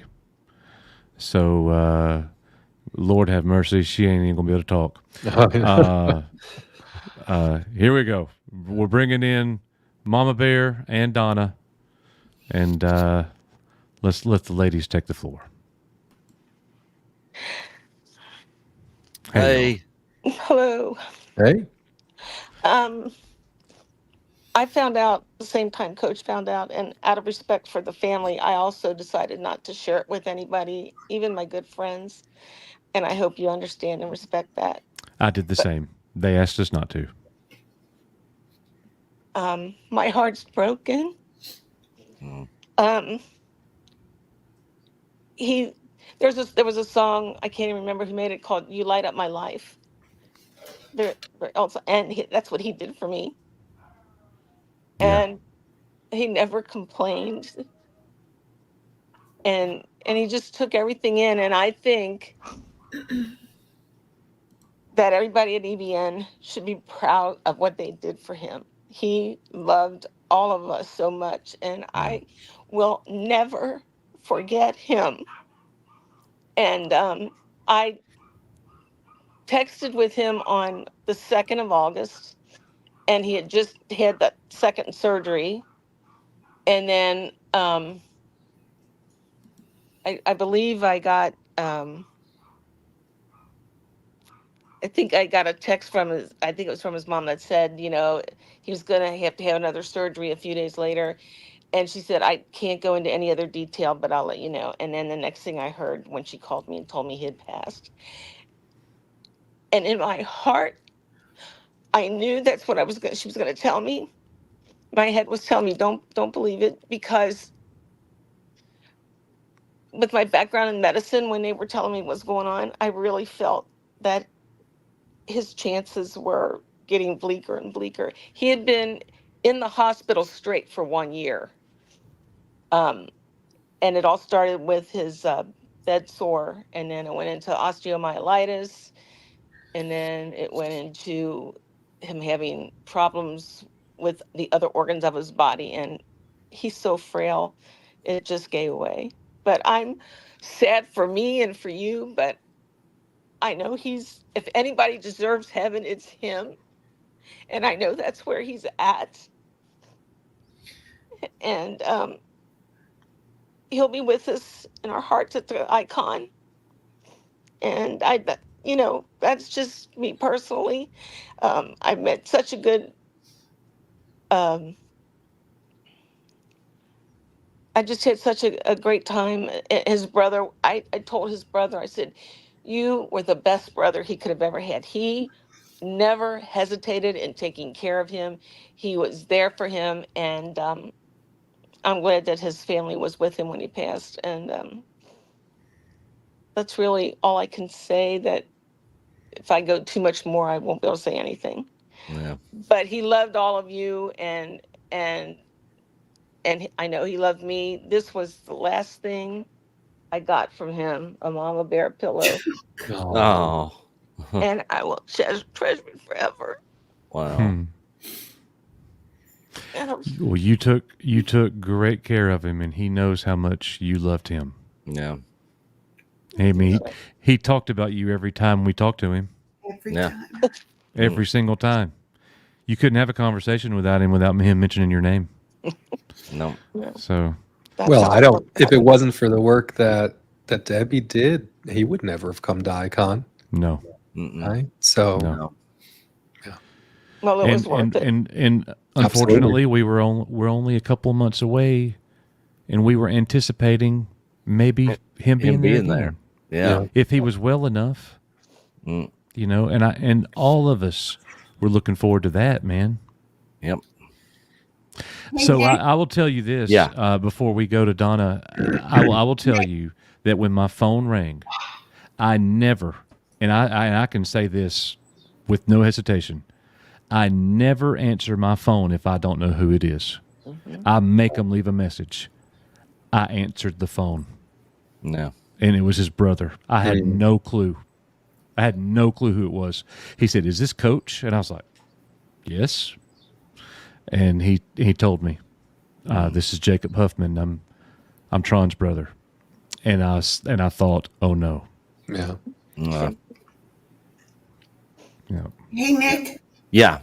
On Twitter, I just sent you 2 pictures. Could you please bring them up?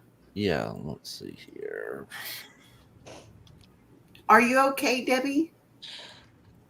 I'm grieving more tonight than I ever had, because this is the first chance I've been able to be with my family. Yeah. You guys. And really, this is. Would you like me to come up?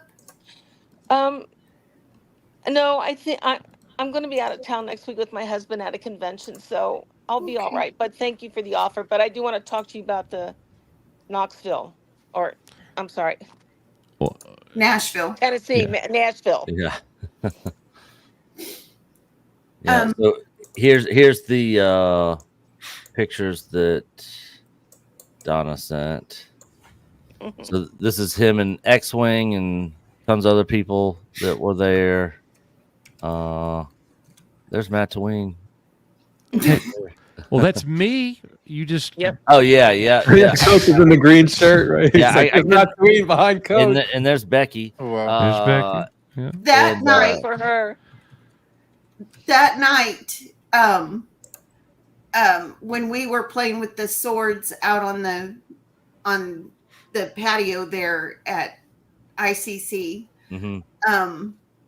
he just every turn he was just having a great time, and I wanted to share that with you. It's something that I look at every once in a while when I'm thinking about y'all.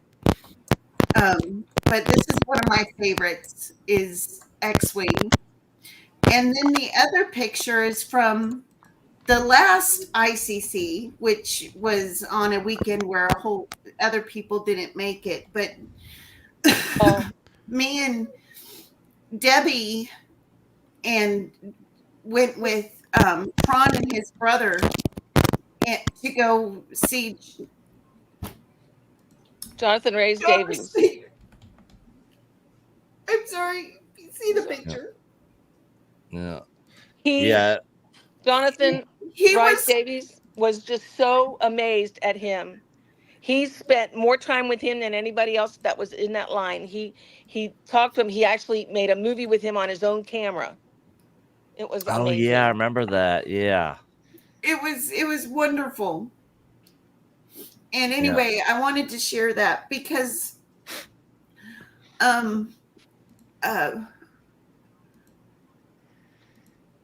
he was just so, you could just see the joy on his face at all times, and that feeling that you get, and I know Coach just touched on it a little bit ago, was that you could just, when his face lights up and you know that his face is lighting up because he wants to see you, you know, it was just, it was so infectious and so lovely, and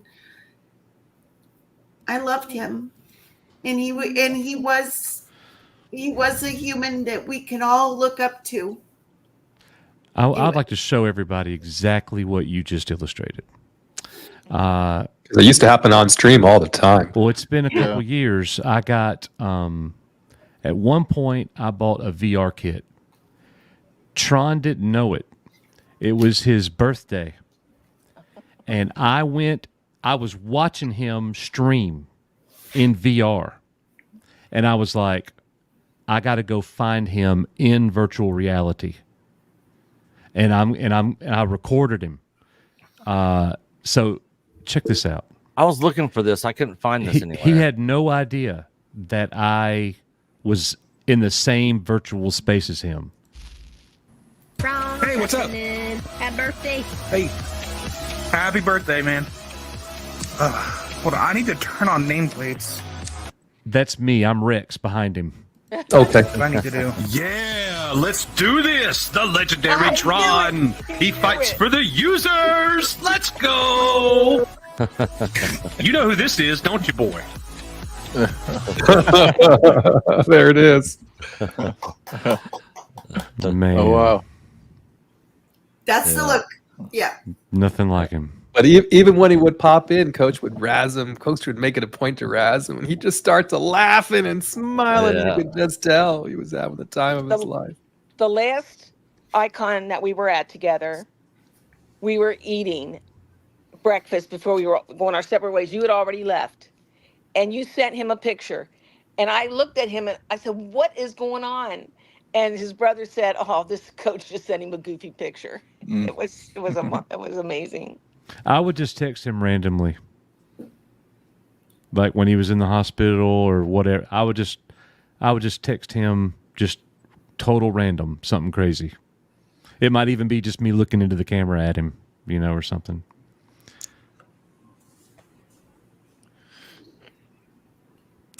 That smile is something I'm just always gonna remember.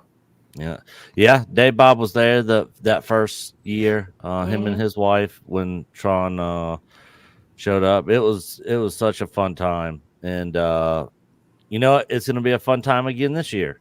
And we'll be talking about them and remembering them and stuff. At the event this year.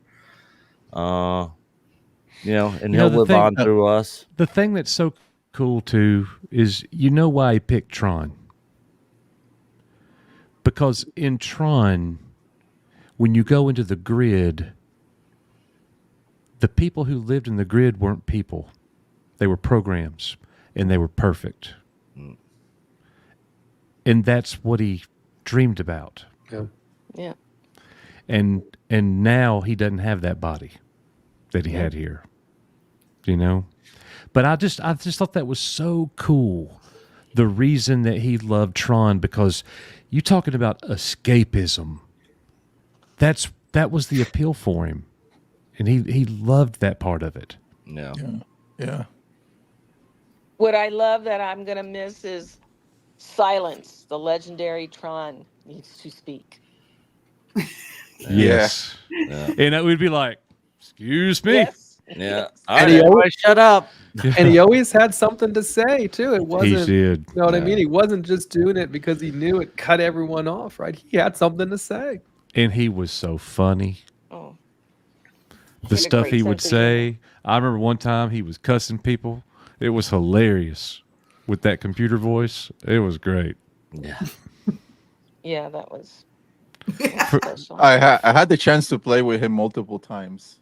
Call of Duty. That was the one that I played with him a lot. Oh my goodness! And he was really good. I still remember we were like it was a team of two, and with his equipment he was able to do magic. It was like, wow, he's really good. I'm gonna miss him so much. Well, that's one thing right there too, is that our community, especially Debbie, but our community helped him a few times because we cared about him and loved him. I don't remember how much that headset was that he needed. The keyboard headset. It was like $850 or something. Yep. Yeah. And when people found out it was for him, it was raised in 5 minutes. Yes. Yeah. And I was like, whoa.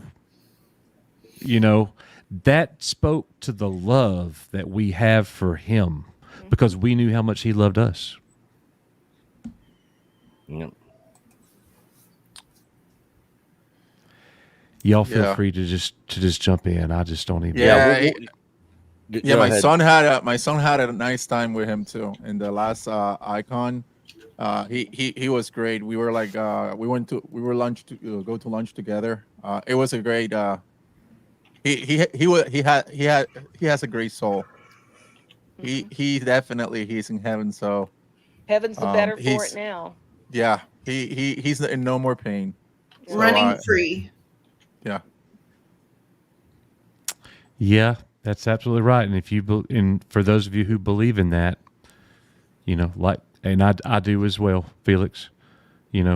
I in my mind I know I'll see him again. Yeah. Right, brother. We just lost Dave Bob. Yeah. Silence users, Tron is about to speak. Yeah. Oh yeah. Yeah, I think Dave Bob needed a moment. Yeah. It's okay, Dave Bob. We love you, brother. I totally understand. Thank you. Yep. Lester, how's it going? Thoughts, comments? Well, first of all, I've got to plead ignorance because I thought it was a discussion about the movie. And I'll get that one right out of the way. Okay. However, this is one thing that I've really thought about because I have heard various passings of various people within a given community on YouTube. And I think some of you may know those names. But it just shows from the testimonies of you guys, because I'm a newbie to this kind of world, and I haven't got to know any of the people, whether it was for watching them on a 5-minute stream or at all. Like, I've never heard of Tron, but the thing that gives me solace is we have folks like all of you to bear witness to the kind of person this person is, was, and God willing continues to be. If God willing we get to reunite with him, and I guess you can say in the last days, for those like Coach said who believe in that sort of thing. So I'm very appreciative of hearing, especially when people get the opportunity to meet in person, which, if I keep things up, I may want to do such a thing as well. Because, yes, it feels like we're separated geographically and physically. Though true, if the opportunity does present, the ability to meet each other in person, I'm sure will be on a different level. So the fact you guys got to meet this guy and be able to be an eyewitness account for me, I just learned of what makes this guy from just almost Debbie alone. And I appreciate your eyewitness account, and Coach and everybody else who's talked about him, and I will definitely keep him in my prayers. If it's okay, I would like his first name at the very least. I don't need a Debbie. You can share. Yeah, Nate. His name was Nate. Okay, I will definitely. Next time. He doesn't mind. His name is Nate Huffman. Okay. Definitely add him to my personal prayer list anyway. Yeah. Thank you. Yeah, absolutely. Jedi Master Lawrence. Well, when I found out, I screamed, and I asked my brother to come in and just sit with me for a little bit, and I'm like, no, why? December, I found out I lost one of my buddies who was also a special due to medical things, and I found out just before the stream that one of my Lake Geneva Youth Camp college crew buddies passed away August 4th. So today has not been the best week. Yeah. So I actually had a buddy of mine pass away last week. Was it 2 weeks? As a week ago last Wednesday, and he was just at my house the weekend before that, and then they found his body like just a couple days after he left my house. So and I was actually up in North Alabama for his memorial service when I got the call from Coach and talked to Coach and Debbie on Sunday before I was about to drive back to Birmingham. That's a good picture. That may explain why I was seeing Cardinals all last week too. Yeah. So I remember that that picture. I do too.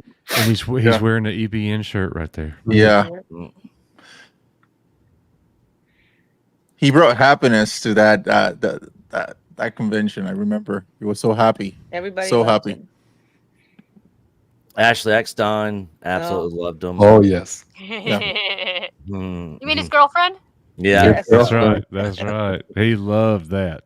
Anytime you called her his girlfriend, he lit up. Yes, he did. I wish I had been just hearing y'all tell that story. I mean, I was there, but I didn't get to see him meet her. I didn't either. When y'all came back, y'all were like, oh my gosh, we have got to tell y'all this. And like just hearing y'all tell that story, it was like I was there. Like it was just great. Debbie, can you tell can you recount that story when she saw Tron? Ashley Eckstein, who plays the animated Ahsoka. Voice, yeah. I wasn't there through the whole thing. I got there I'll be halfway right back. through. But what happened was we were going into the line for him to get his autograph. And when he came up to the table, everybody that was sitting at the table stopped. And Jeff Lanter, is that his name? Who did the voice of Yep, Anakin? Matt Lanter, yeah. He was there, and I can't remember the other person that was sitting at their table. And I told her, I said, "This is Tron. His name is Nate. He loves you guys. Can he get an autograph?" Well, that was it. I mean, pictures? No, didn't charge him a dime. They didn't charge him at all. He got all these autographs. And Epstein. What's her first name? Ashley Eckstein. Ashley Epstein. She read a scene to him from what I can't remember which movie it was from, or which of the episodes it was from, and word for word I can remember it. And then he was playing the part of the guy who was receiving the words. Oh my God, I started to cry then. It was just and you know I'm just so happy. And she didn't make him wait in line. No, they took him right up. He was the king. He was the king. Yeah, I love that. And that says a lot about her as well. Absolutely.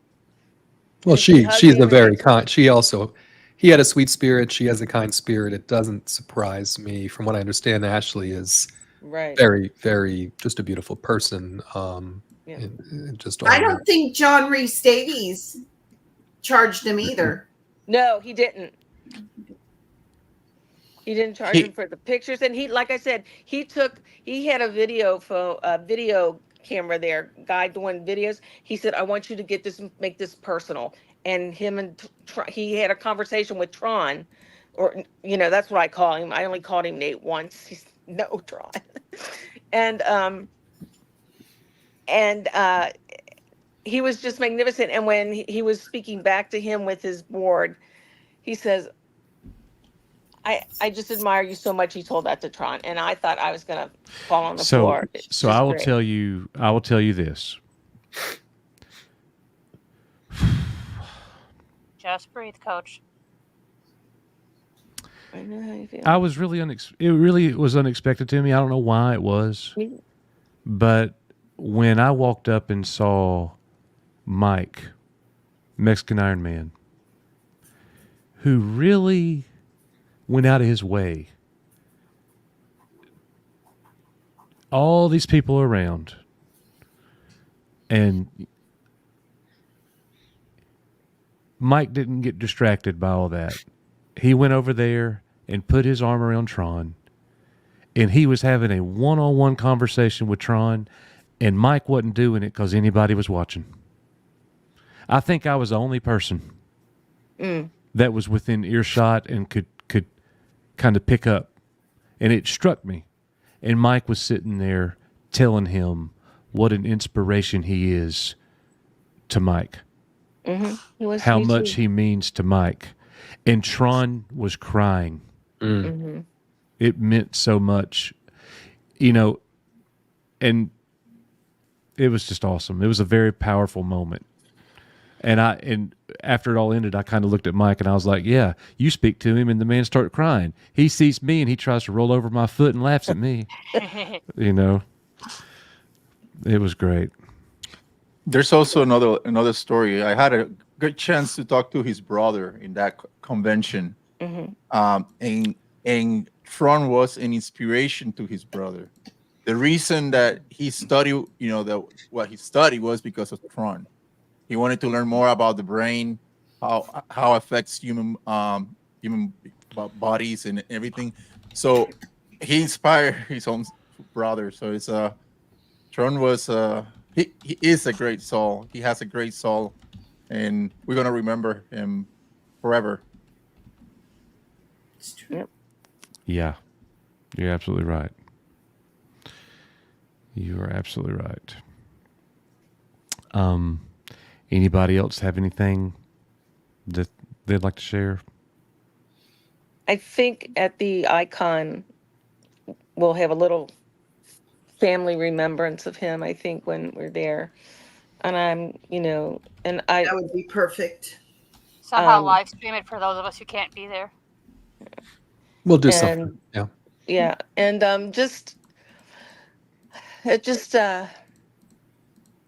it just seems so unreal to me, but yet, it's one of those things. I mean, I felt like I kind of adopted him as my other son next to you, Coach, being the other son. And then I have my real sons, and I just have so much love for all of you. And that was one thing I never hesitate to say now to anybody is when we're leaving, I love you, because I want that to be what they hear. And that was one of the last things I put in my text to him was, hope to talk to you soon. I love you. And he knows that, and he knew that. Absolutely. He definitely I know, did. His brother asked me to please come to his remembrance. Mm. So I'm going to try to bust. So have you gotten everything information about that yet? No, but I will have. Okay. Because he definitely wants you there too. So we can tell you that we know that the legendary Tron, Nate, he wished to be cremated. Right. So they are going to do that, and it was going to take a couple weeks for them to get his remains. And they're going to have a celebration of life for him, and they would let us know. I know it's going to be in September. So Nick and I can't commit to say we're going to be there for sure, but if we can be, we are going. Right. It will be in St. Peters, Missouri. Right. Yes, I haven't decided if I'm going to drive or fly. Donna, if you want to come and we can drive together, that would be awesome. Okay, that's what I was just going to ask. I would love to do that. Yep, that would be awesome. So we'll get together and make that up. But I know he's going to try to have it on a Saturday, so it would be easier for you and to come to, Coach. And for me, it was okay because I can leave on the Sunday, the next day, and go home or whatever we want to stay the night there or something. Donna, we can figure that out. But I thought, I said, how can I not go? I mean, I would really like to go with you. Yeah, that's fine. I would still be glad to have you. So as soon as I get any more information, I will zip it off to you as soon as possible. I didn't know if you were having school or not. Are you teaching now, or are you done? Online. Online? It's all online, so I can take my computer wherever. Oh, okay. You like my new backdrop? I was just getting ready to say something about that. I like it. I see all your Monopoly games back there. 202 Monopoly games. Woo. Wow. Oh, wow. I have the Star Wars Monopoly game. Do you have that up there? This I have that one. Room. I have a Firefly. You know that there's a Return of the Jedi edition Monopoly that came out for the 40th anniversary. What's going on, John? I don't know. Matt Dween messaged me and said to come on here for sad news. Yeah, so Tron passed away. The legendary Tron passed away this last Sunday. Yeah. Oh, wow. Yeah. So yeah, we're just letting everybody know tonight the sad news. Oh, wow. Hell, I got nothing. Time for Midnight's Edge. I think this is the first time I've ever seen John Graber speechless. Yeah. Yeah. It's okay, brother. Well, that's that. He's got him. I know he's got a mom, correct? And a brother. And a dad. The mom and dad aren't together now, but but they were a great family. They all chipped in for him all the time. His brother was in the convention. He was there all the time with him. Yeah. Because I remember when at the ICC, we were all in the courtyard, and I saw him come in, and I went and got people in the kitchen to find out a way to get him into the courtyard. And they were very, yep. Wow. Oh, that sucks. How old was Tron? 42, I think. Yeah. Oh, he's older than I thought he was. Wow. Yep. Wow, that's I got nothing on that. That sucks. That's my words of wisdom. That sucks. Yeah, it really does. It really does, man. So look, I took his logo. Oh. And I'm going to be ordering one of these. This is not a grift. If you order a Legendary Tron shirt, we're going to make $1. We're going to make $1. Don't buy this for EBN.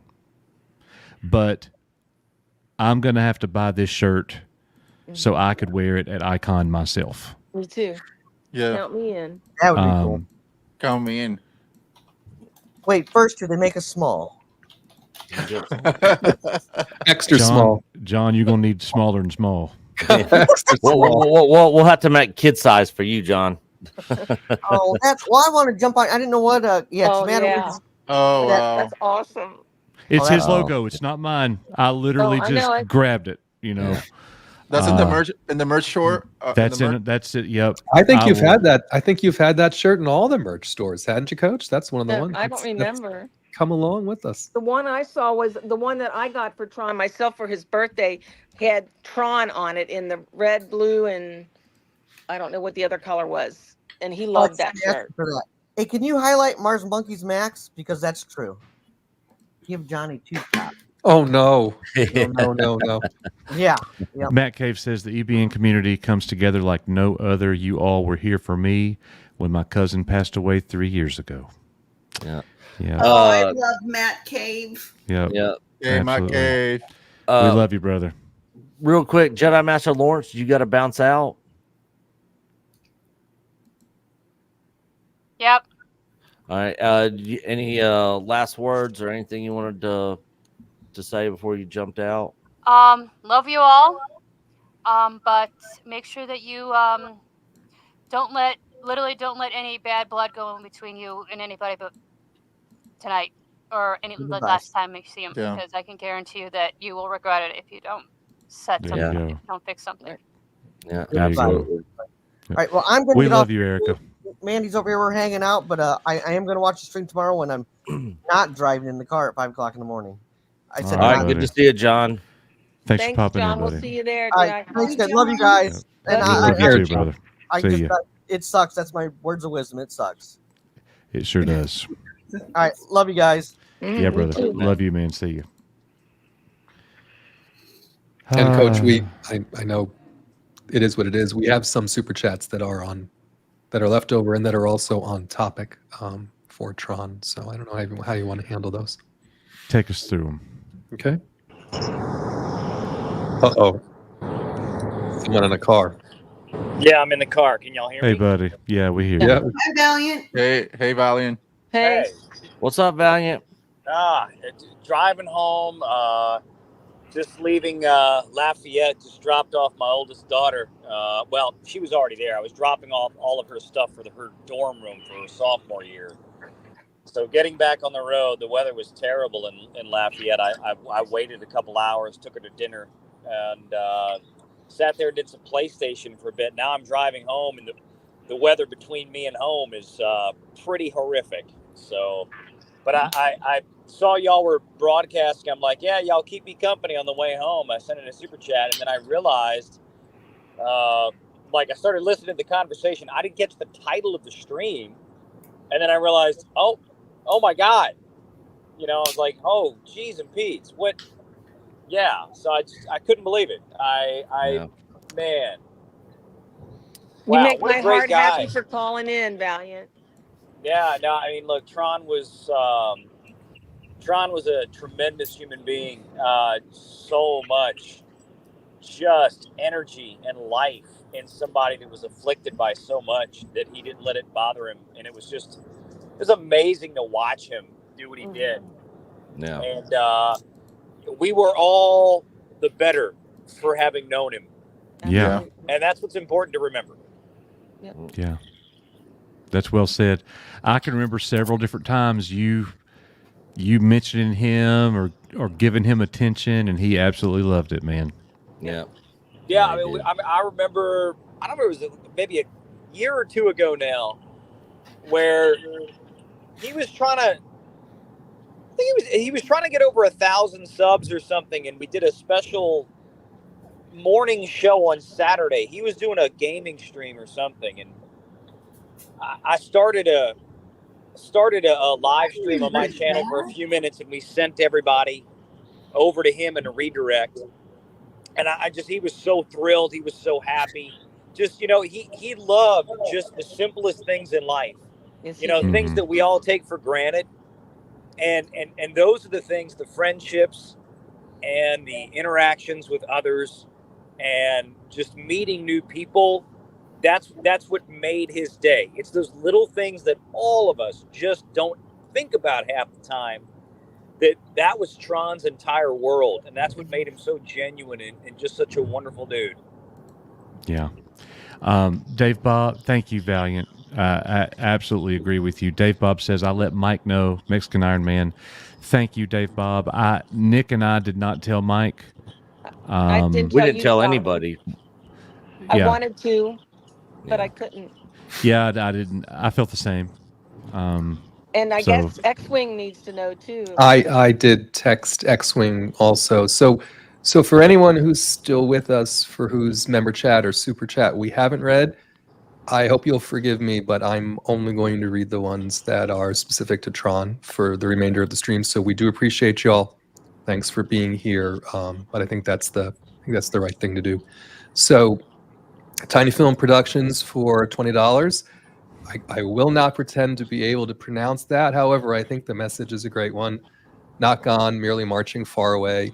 For the family to hope, for the family to help in any way it can. Thank you, sir. Thank you for that. Got Matt Cave Gaming, who I've seen here, always supporting us in the chat. Member for 41 months. Gracious, where does the time go? Yeah. Nate was an incredible gamer. I know firsthand. He whooped me in Fortnite on multiple occasions. Seeing his smile put me in such a good mood, no matter what I had going on in my life. I am so grateful to have met him with the praying hands and, of course, the vintage game gaming controller. controller. Yeah. Thank you, Matt Cave. Love it. Thank you, Matt. Olaf for €6. They come in threes. My stepdad 2 weeks ago, consultant at work, who was a close friend, found dead last week. Now Tron. Hope all no longer in pain and to be free. Amen. Appreciate you, Olaf. And we have Corso Traven, a member for 14 months, also sending condolences for Tron. Yeah.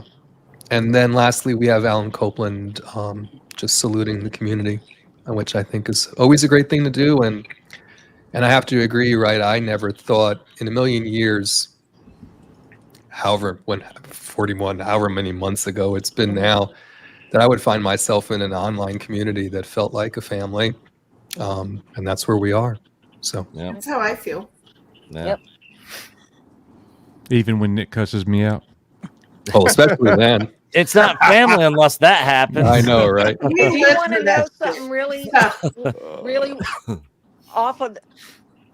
My phone popped up something today. I was looking through it, and it was almost a year ago that you guys said you were dismantling the channel. Oh yeah. And I told you, Coach, I said you'll be back in a weekend. I was right. Yeah. You're right.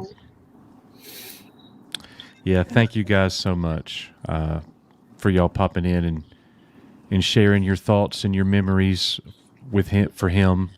And I love how we, you guys were able to honor him at the end of tonight's show. It was really important. Nick and I knew we wanted to do this. He was our good friend that meant a lot to us. He just meant a lot to us. So I hope that the logo on that shirt, I hope when I wear it, people will say, "What's that shirt about?" Yep. Yeah. And we could Well, be I'll like, bring "Let me mine tell you to about the my friend icon. Tron." I'll bring Hey, mine. Coach. Yes, ma'am. I really appreciate you giving us this time to do this. Yes. Thank you so much. Like Thanks, I Coach. said, It was Nick's idea. Thank you, Thanks, Nick. Thank you. you, Nick. I was But grieving at I thought it was the home. right thing too. Yeah. Yeah. I was grieving at home, but I just felt like my my family never knew him except for my youngest son, and he took it pretty hard himself. And it was like, and I said, I can't wait to pour my heart out to my family. Yeah. And it just made it so much easier to Yeah. be able to do that. Was Tron? I don't know if you talked to them, Debbie, but was Tron's brother still planning on coming to Icon, even though? I don't know. I want him to. I wish he would. I Yeah, didn't cancel the same. room. I didn't cancel the room because it's in my name. I didn't cancel the badges that I ordered. I haven't got them yet, but that way he could keep Tron's badge or Nate's Yeah. badge. Yeah. And then Warisi also here for $20, remembering the stream we were talking about when we were trying to remember Tron was just starting out. No one was coming to his streams, right? So we were trying to get everyone over there so we could get his watch hours and he could do everything that was necessary. But Warisi says, I remember one of the streams got us to raid Tron's stream and drive his subs up over a threshold. The joy in his face was palpable. He now rests in the place where no shadows lie. Memory forever bright. Rest in peace. But I do remember that also, I think, when he was just over the moon, right? When he finally got monetized and all those things He's got happened. like 2.7 or something like that today, and he hadn't made a video or done anything in some time because he's been Right. sick. Yeah. Every once in a while, he would have, I don't know if you ever got an automated, like an AI person come on and say, I'm speaking for Tron. To let you know I'm still in a hospital, but doing better or His whatever. avatar. He used to do the shorts. Yes. Yeah, it was like his AI avatar. Yeah. And Mm-hmm. I have one last picture that I can't share. It's on my phone, but I'll share it at the icon. I just ordered the shirt in navy. Oh, hey girl. I ordered mine too. So What Yeah, I'm color gonna did order you? mine What as soon color as I did you get get, Felix? Black. I got black. Yeah. Okay. I have so many black shirts. Yeah, I'll probably get a navy. Yeah. But yeah, and then when we can just it's this was so helpful for me. I mean, because I know and I thought to myself, well, I got to figure out how to get to Missouri. I thought, well, I was thinking of you, Donna, but I didn't want to impose myself on you like that to drive there. We could take turns driving. Oh yeah, I know. Oh, there's Mexican Iron Man. Yeah.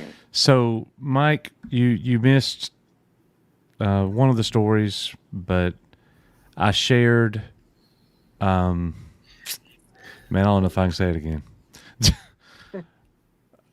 You'll have to go back. Yeah, because you did. It was quite an eloquent. You did a great Yes. job with the story. I can't say it again.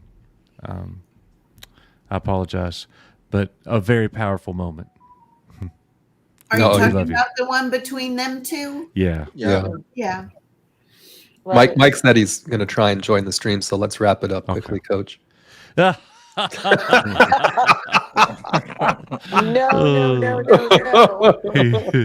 We can't do him like that. There, for those of you who don't know, they got this little funny arch nemesis thing going.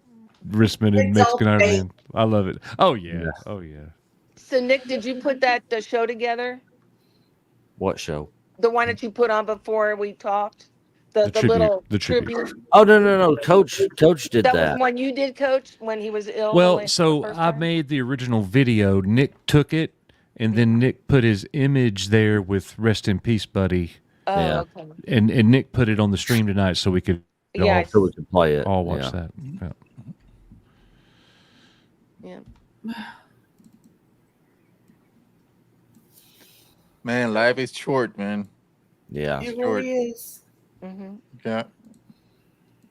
It really is. Yeah, sure it is. Y'all are right about that. So Mexican Iron Man is on the way. We're gonna delay and let him come in here, and he'll kind of. We're gonna let Mike kind of take us home. Okay. He's done that. He's done that a few times. So. Yeah. Yep. Who knows? The legendary Tron, our friend, could be watching this stream right now. I'm sure he is, and I'm sure he's just smiling. Yeah. Look I at hope that. I hope that his community Never did. knows. Went to that big grid in the sky. For some reason, my imagination or whatever in my thoughts of heaven is just him running in a field. Yeah. Yeah. You know what I mean? That's where my head goes. You know, I'm gonna be honest, man. I went back to work 2 weeks ago. I'm getting up at 4 a.m. every day. I don't get home till around 5. My classroom is 83 degrees right now. Oh, still no air conditioning. No air conditioning. And I am grinding, man. I am teaching nonstop. Today I didn't have a single break, not one. Usually we have an hour a day. I had a meeting that lasted the entire time. I had no break. And I was dragging. And I didn't even have a chance to put this show together. Nick and Risman put the show together. Nick set the stream up. I always set the stream up. Right. And I was contemplating just telling Nick, I can't do it, man. I'm too tired. But all this right here makes it so worth it. Mm-hmm. Yeah. I agree. Yeah, it really does. Because I was thinking about me and Star Wars, not about Tron. Yeah. Yeah, I felt that way a couple times myself, and I said, "Step back, girlfriend, because your little buddy's showing you the way to be." Yeah. So. Yeah, I hope that his community knows too. You know, the one in Twitch and all those folks. I know that I went to his channel a couple times. I know that there were some folks over there. So hopefully, somehow they know. His brother posted a nice testament to him on there. Okay, nice. So he has his login information for those channels and stuff. Yeah, he has all that. Awesome. And I got I was on his thing, so I could look and see. And So his community chat has a post from his brother. I never saw that. yeah, I can send it to you. Oh, I'm going to look right now. Okay. I can't do that with just my little phone. Okay, I'm gonna be honest with you, Coach. When you were saying that at first, I went to his to Tron's channel because I had a feeling that something was going on, and I couldn't So find anything. You guessed that's what we were going to say. Yeah, because there was something kind of off, and I was like, okay, there's something going on, and then I went to his channel, but I couldn't find an announcement on his end, though. It could be that I missed it, but. It was on the grid channel, or whatever he called. Oh, grid. on Twitch. It was on the Twitch on side. Twitch. Yeah. Oh, okay. Okay. Yeah, I'm sure at some point he'll swap. He'll get logged into his YouTube channel and post over there. Yeah. I hope so. And when we find out more about his celebration of life and things like that, we'll let everybody know. Yeah. I know that the date, the September 17th, came up. I believe that's a Saturday. But that's not a for sure thing. That's 3 days before my 27th birthday. I know it is. What's so funny? Yeah, I just turned 35, so you might need to add some 20s to that number. Yeah. Just saying. Yeah, I told Jacob, I said, the best thing you could do is Friday or Saturday when people would have a better chance to come. And I figured a Saturday would be easier for you and Nick if you drive down together or something. Yeah, they're in Missouri, right? Right. Yeah. Just, yeah, with St. Peter's, but the way he was telling me, it was only like a 5.5 hour drive from me. And I said, well, that's just a little bit further than Knoxville. I keep Nashville.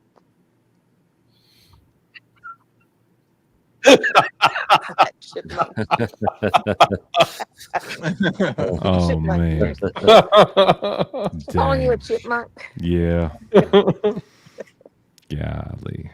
Yeah.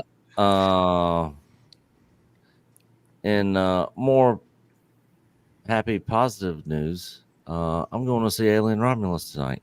Oh, you're going tonight? Yeah, I'm going tomorrow. I'm going Saturday. The 10:30 showing tonight. Uh-huh. I'm seeing it tomorrow with my granddaughter and my youngest son, Kevin. All right. All right. He's Ladies here. and gentlemen. He's here. We're gonna let he is. We're gonna let our brother have the final word here. And Mexican Iron Man. Mike, you got the floor is yours, and take us home. I can't believe I just missed a 2-hour live stream about Tron. Well, it wasn't a 2-hour live stream about Tron. It was standard EBN show for an hour, and then everything else was Tron. Yeah, we saved the Tron news for the end because when his family told us they didn't want us to say anything, so we didn't tell anybody. It happened last Sunday, and they wanted us to wait, and so tonight was the announcement where we let everybody know. You were on our list to call, but we didn't call anybody. Yeah. Right. Man, I love Tron. I know you did. So, Mike, I shared with everybody when I saw you. Not going to do it. I'm not going to do it. Talking to him. And you were telling him what an inspiration he is. And he was crying. And you sat there, squatted down with him with your arm around him. And it said so much about you, Mike. But it was a special moment. And I might have been the only person in the world watching. But it meant something to me.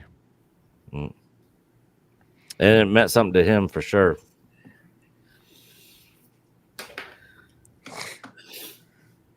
Mike, you're with family, so just let it out.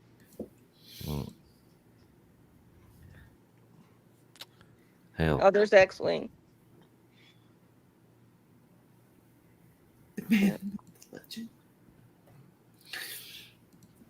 Yep, yeah, because Icon, that was our first meetup, and he was there for it. And that's when we all met up and fun times. So reason I told me it was an inspiration is because, as you guys know, I shattered my leg back in November of 2020. And I was incredibly unhealthy at the time. Weighed 304 pounds. They said I wouldn't walk again, or I might walk, but I would never run. I might walk with a limp. And those were tough times. I got addicted to opioids for a while. And I didn't know him, but I saw him, obviously, that year. And I remember driving across the country. And that was in June. And then I couldn't wait to meet him in March. Yeah. Because I wanted to tell him that, for all, you sit there and, I was feeling sorry for myself about drugs. I can't walk, I got a leg. And then I found Tron that year. And I'm like, how bad do I really have it? Yeah. And I was complaining and bitching and whining back then about YouTube and this and that, cursing at Coach every other day, every other hour, every other minute. I testify to that.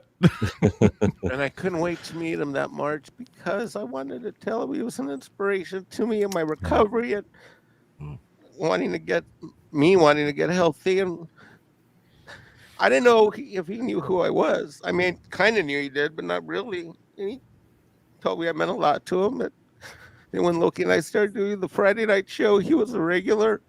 And it was so much fun. Yeah. And then when I was producing Valiant show, Valiant, who unbelievably is about as cocky and arrogant as I am. He's listening, by the way. On one or two lives, but the thing about Valiant is that he doesn't want me to say it, but I'm going to say it. Valiant is such a good man, and he's so sweet and so unselfish. And I remember being on a couple live streams that he just sent thousands of people to Tron, and I didn't even have to ask Valiant, and I was so happy that I was Valiant's producer. And this year, I told Tron this was the year that I was going to do something for him that no one else on YouTube could do, that only Mexican Iron Man could do, because it's a unique skill set. And it's not live streams, it's not producing shows, it's not anything like that. Mexican Iron Man was going to make sure that on the first day or two of the con that I was going to get the word out. And on Saturday or Sunday, I was going to get him a 4 to 6 girl Twi'lek lap dance.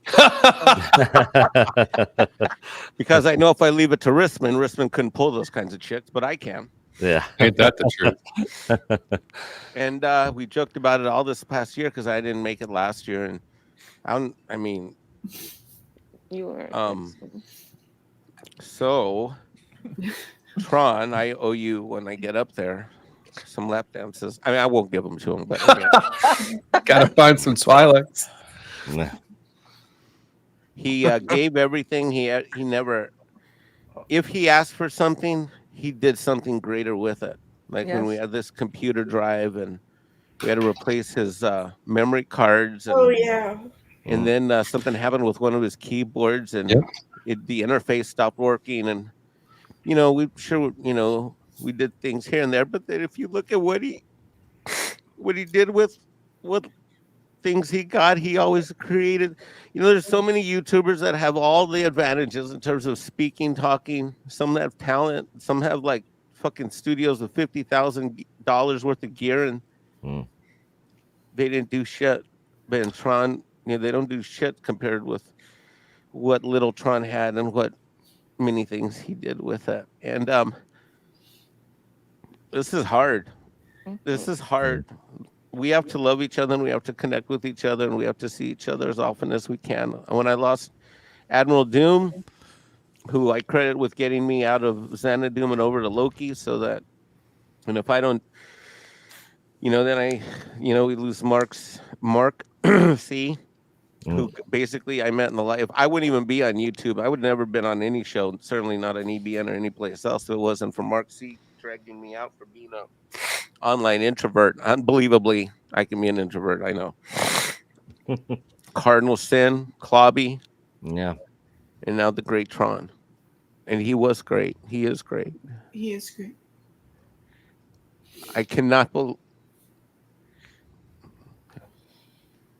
I love you, Tron. I miss you. I am just processing this now live, bro. You probably don't even want me to cry, but I love you, and I thank you. And when I was driving across the country with one leg in a fucking brace and a cast and the other leg working, and all I could think of, like, I don't have it as bad as him. And whenever I got bitchy and I got complaining, that's why in March I don't know who was. I guess Coach was watching, but when I there were so many people there. But when I got to that courtyard, I did a beeline straight to him, and I know I walked by a bunch of people in the bar and in the main room where the entry was, and all that shit. And I went right like I was never even there. Hey, so the interesting thing about that, the thing that was so moving to me is that I was so used to seeing the impact Tron had on all of us. I had not seen Tron be moved to tears from anyone. And it was you and what you were saying to him. And that really got my attention. Like it was a great moment. You could just see it all over him how much he appreciated that. Well, that's why I you were right. I bent down on one knee because I wanted to whisper it to him. I didn't, it wasn't like at the whole table where I was toasting and buying. I mean, I did do a lot of buying. And I said that. I said earlier, you tried to make it where it wasn't about anybody else. In the middle, like there's 200 people in the show. court. Yeah, there's like 200 people in the courtyard, and I'm trying to just get my own time with him.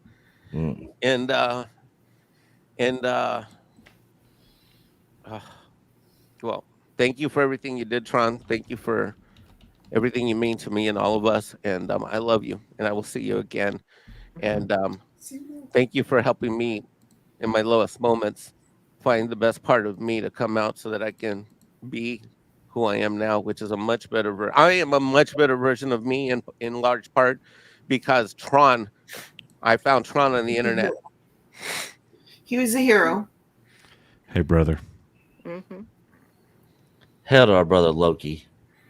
Hey, Loki. Loki, you're on our list to call too, bro. We didn't call because we were told not to. Felix. So we respected. I mean, so families. many. Donna. I didn't so call many. you. Yeah. I understand. I'm not hurt, but I wish you would have. Paul wrote a dang song for him. Yeah. Oh my God. And I have it on standby when you're ready. Yeah. Well, we're gonna let you take us home then. Yeah. Alrighty. But yeah, we are. This is one of the things that's has really brought everybody here in the EBN family together. Is this meetup that we started 3 years ago. Well, this is the third year. Yeah, so 3 years ago. And actually getting to hang out and actually meet each other and talk, and it's just not just on the YouTube, where we do member pop-ins and me and Coach is reading your super chats. We're actually connecting, and the fact that we were able to get Tron there and everybody was able to meet him, and then he came last year. We were hoping he was going to make it there this year because it's back at the hotel, so it was going to be like the OG EBN meetup. But we are this year we are going to be celebrating Tron at the EBN meetup. Get your T-shirt. Yep. Go to our store. Yep. Coach don't order a Navy one. That was mine. What? Don't order a Navy one. That one's mine.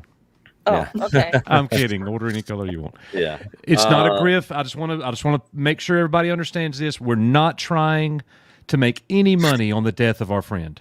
Yeah, Coach put it at the lowest price. I think it's on sale for $16. We get $1. Yeah. You're honoring that's him. Not what it's about. I'd make it for free if I could. Yeah. Yeah. So yeah, guys, if you guys are close or in traveling distance from Nashville, Tennessee, first weekend in October, I hope you guys can make it out, to do the celebration, of just the EBN family and in the life of Tron. And it's gonna be fun. And when I die one day, none of you mofos better be sitting on here crying like little bitches. I want everybody on here celebrating and laughing and cutting up and doing shots and having I'm gonna fun. be like, man, I begged his ass to go to the gym. Yeah. Hey, I'm on week 3. I'm down 22 pounds. Let's go. Right, People in the chat good. were saying it looks like 22 down, 300 to go. Ouch. 400 to go. You're giving me too much credit, Mike.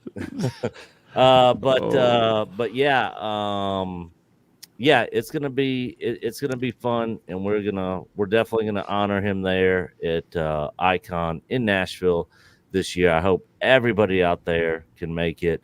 Yeah, it's gonna be fun, and we appreciate Mike and everything he's done for this channel, for me and Coach, for sure, and been a big huge part of this since the beginning.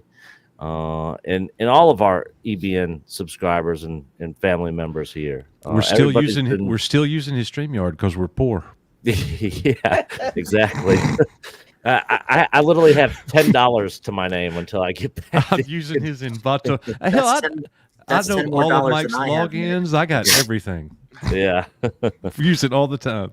But Mike has really helped us out a lot, and Rissman has helped us out huge. My God, yes.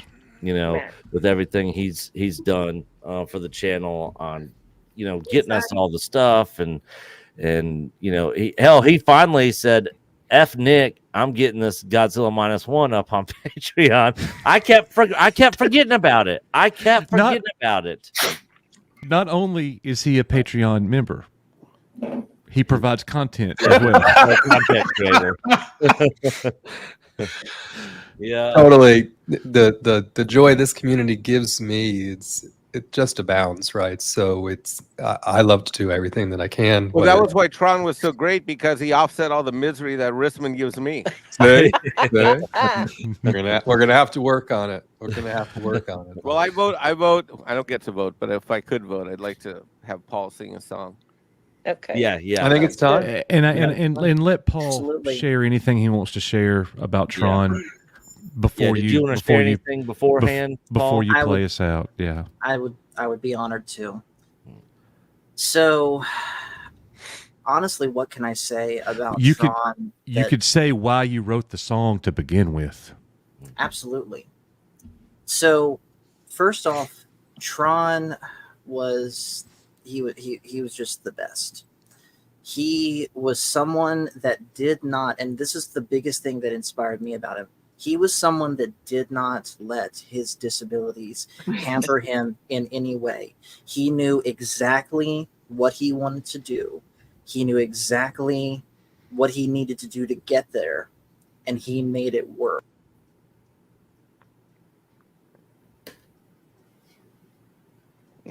Muted. Yeah. Uh-oh. No.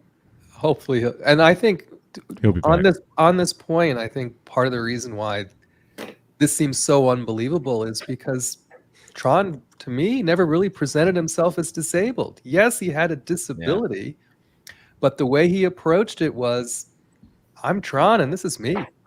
Right, and this is how I do my thing. What you see is what you get. And he did it with grace. He did it with happiness, and I think that's, to me, the most inspiring part about it. Right, it was like, I was just Tron, right? That was part of who he was. And I remember at the meetup, Loki actually won the Star Wars Rebel helmet and actually gave it to Tron.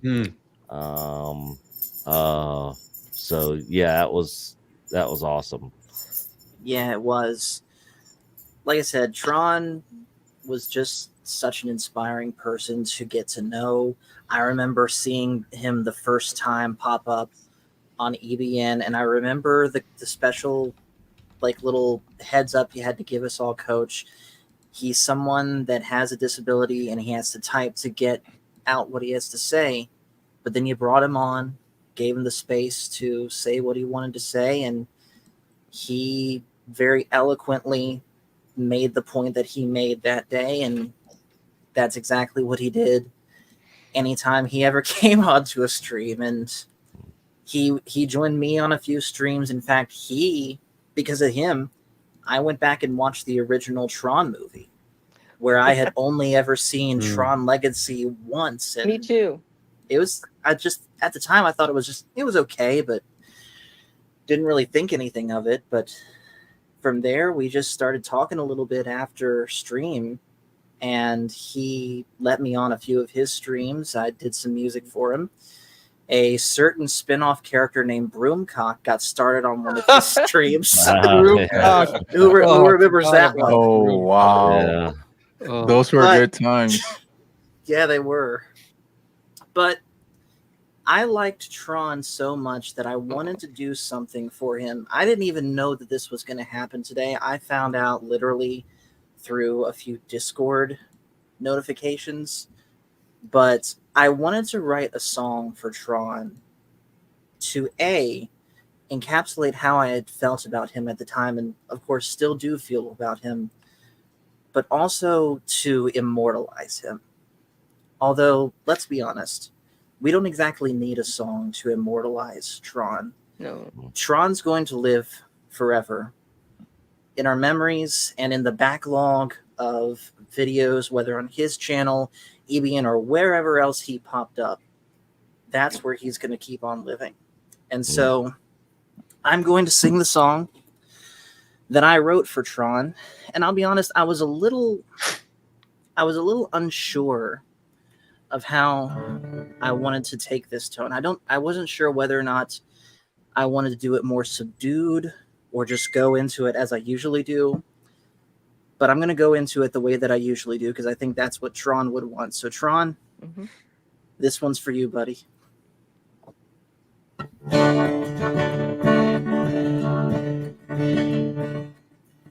Come with me to a journey to a place you've never seen before.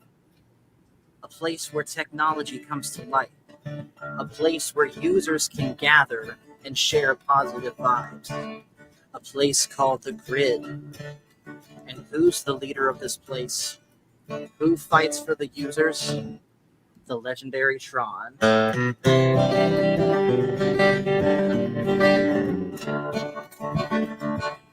legendary Tron, epic as can be. He's on a mission that is plain to see. We spread good vibes around the grid and guarantee that your disabilities can't stop who you want to be. His name is Nate and he's wheelchair bound, but that's no bother to the dream he found, 'cause he's determined to become the best pro gamer around. None better than we found. Just watch him in an Apex showdown. The legendary Tron, you make us smile, and the joy you give lasts quite a while. The legendary Tron, such a real great friend, I can't wait to see you stream again.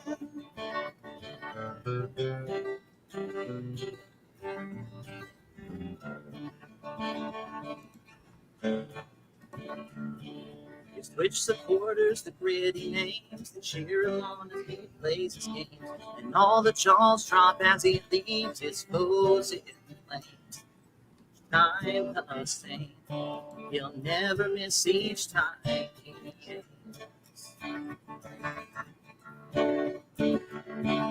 The legendary Tron, you make us smile, and the joy you give lasts quite a while. The legendary Tron, such a real great friend, I can't wait to see you stream again.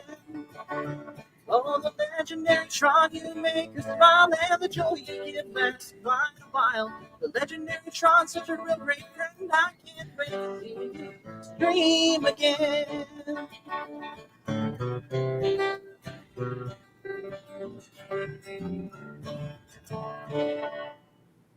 Well, that's great. To Tron. Awesome. Thank you, Paul. It's awesome. Guys, we're gonna let that be our exit. So thank you all very much for being here in honor and memory of our good friend Tron. Thank you. We know him as Tron, but Nate. We love you, Nate. We know you're not hurting anymore. Nope. Yeah. So, Nick, final word. Yeah. Like I said, we're gonna keep this going at the EBN meetup at ICCCon in Nashville, first weekend in October, and then me, Loki, Mexican Iron Man, John Trent, EBN cast tomorrow afternoon with special guest Robert Meyer Burnett. Oh wow! What time will that be, Nick? I might actually watch that one. Yeah, 2 o'clock Central Time. And so we'll be talking Alien Romulus. I'm actually going to see it here in about 20 minutes. And then we'll be talking some other stuff on there as well. So yeah, tomorrow afternoon, 2 o'clock Central Time, pre-FNT show. All right, guys, that's going to do it for us. We love you guys. Tron, we love you. See y'all later. Love you. Peace and love, all. Take care. Thank you. Bye. Coach and Nick from Echo Base Network, thank you so much for being here with us tonight at Echo Base TV, where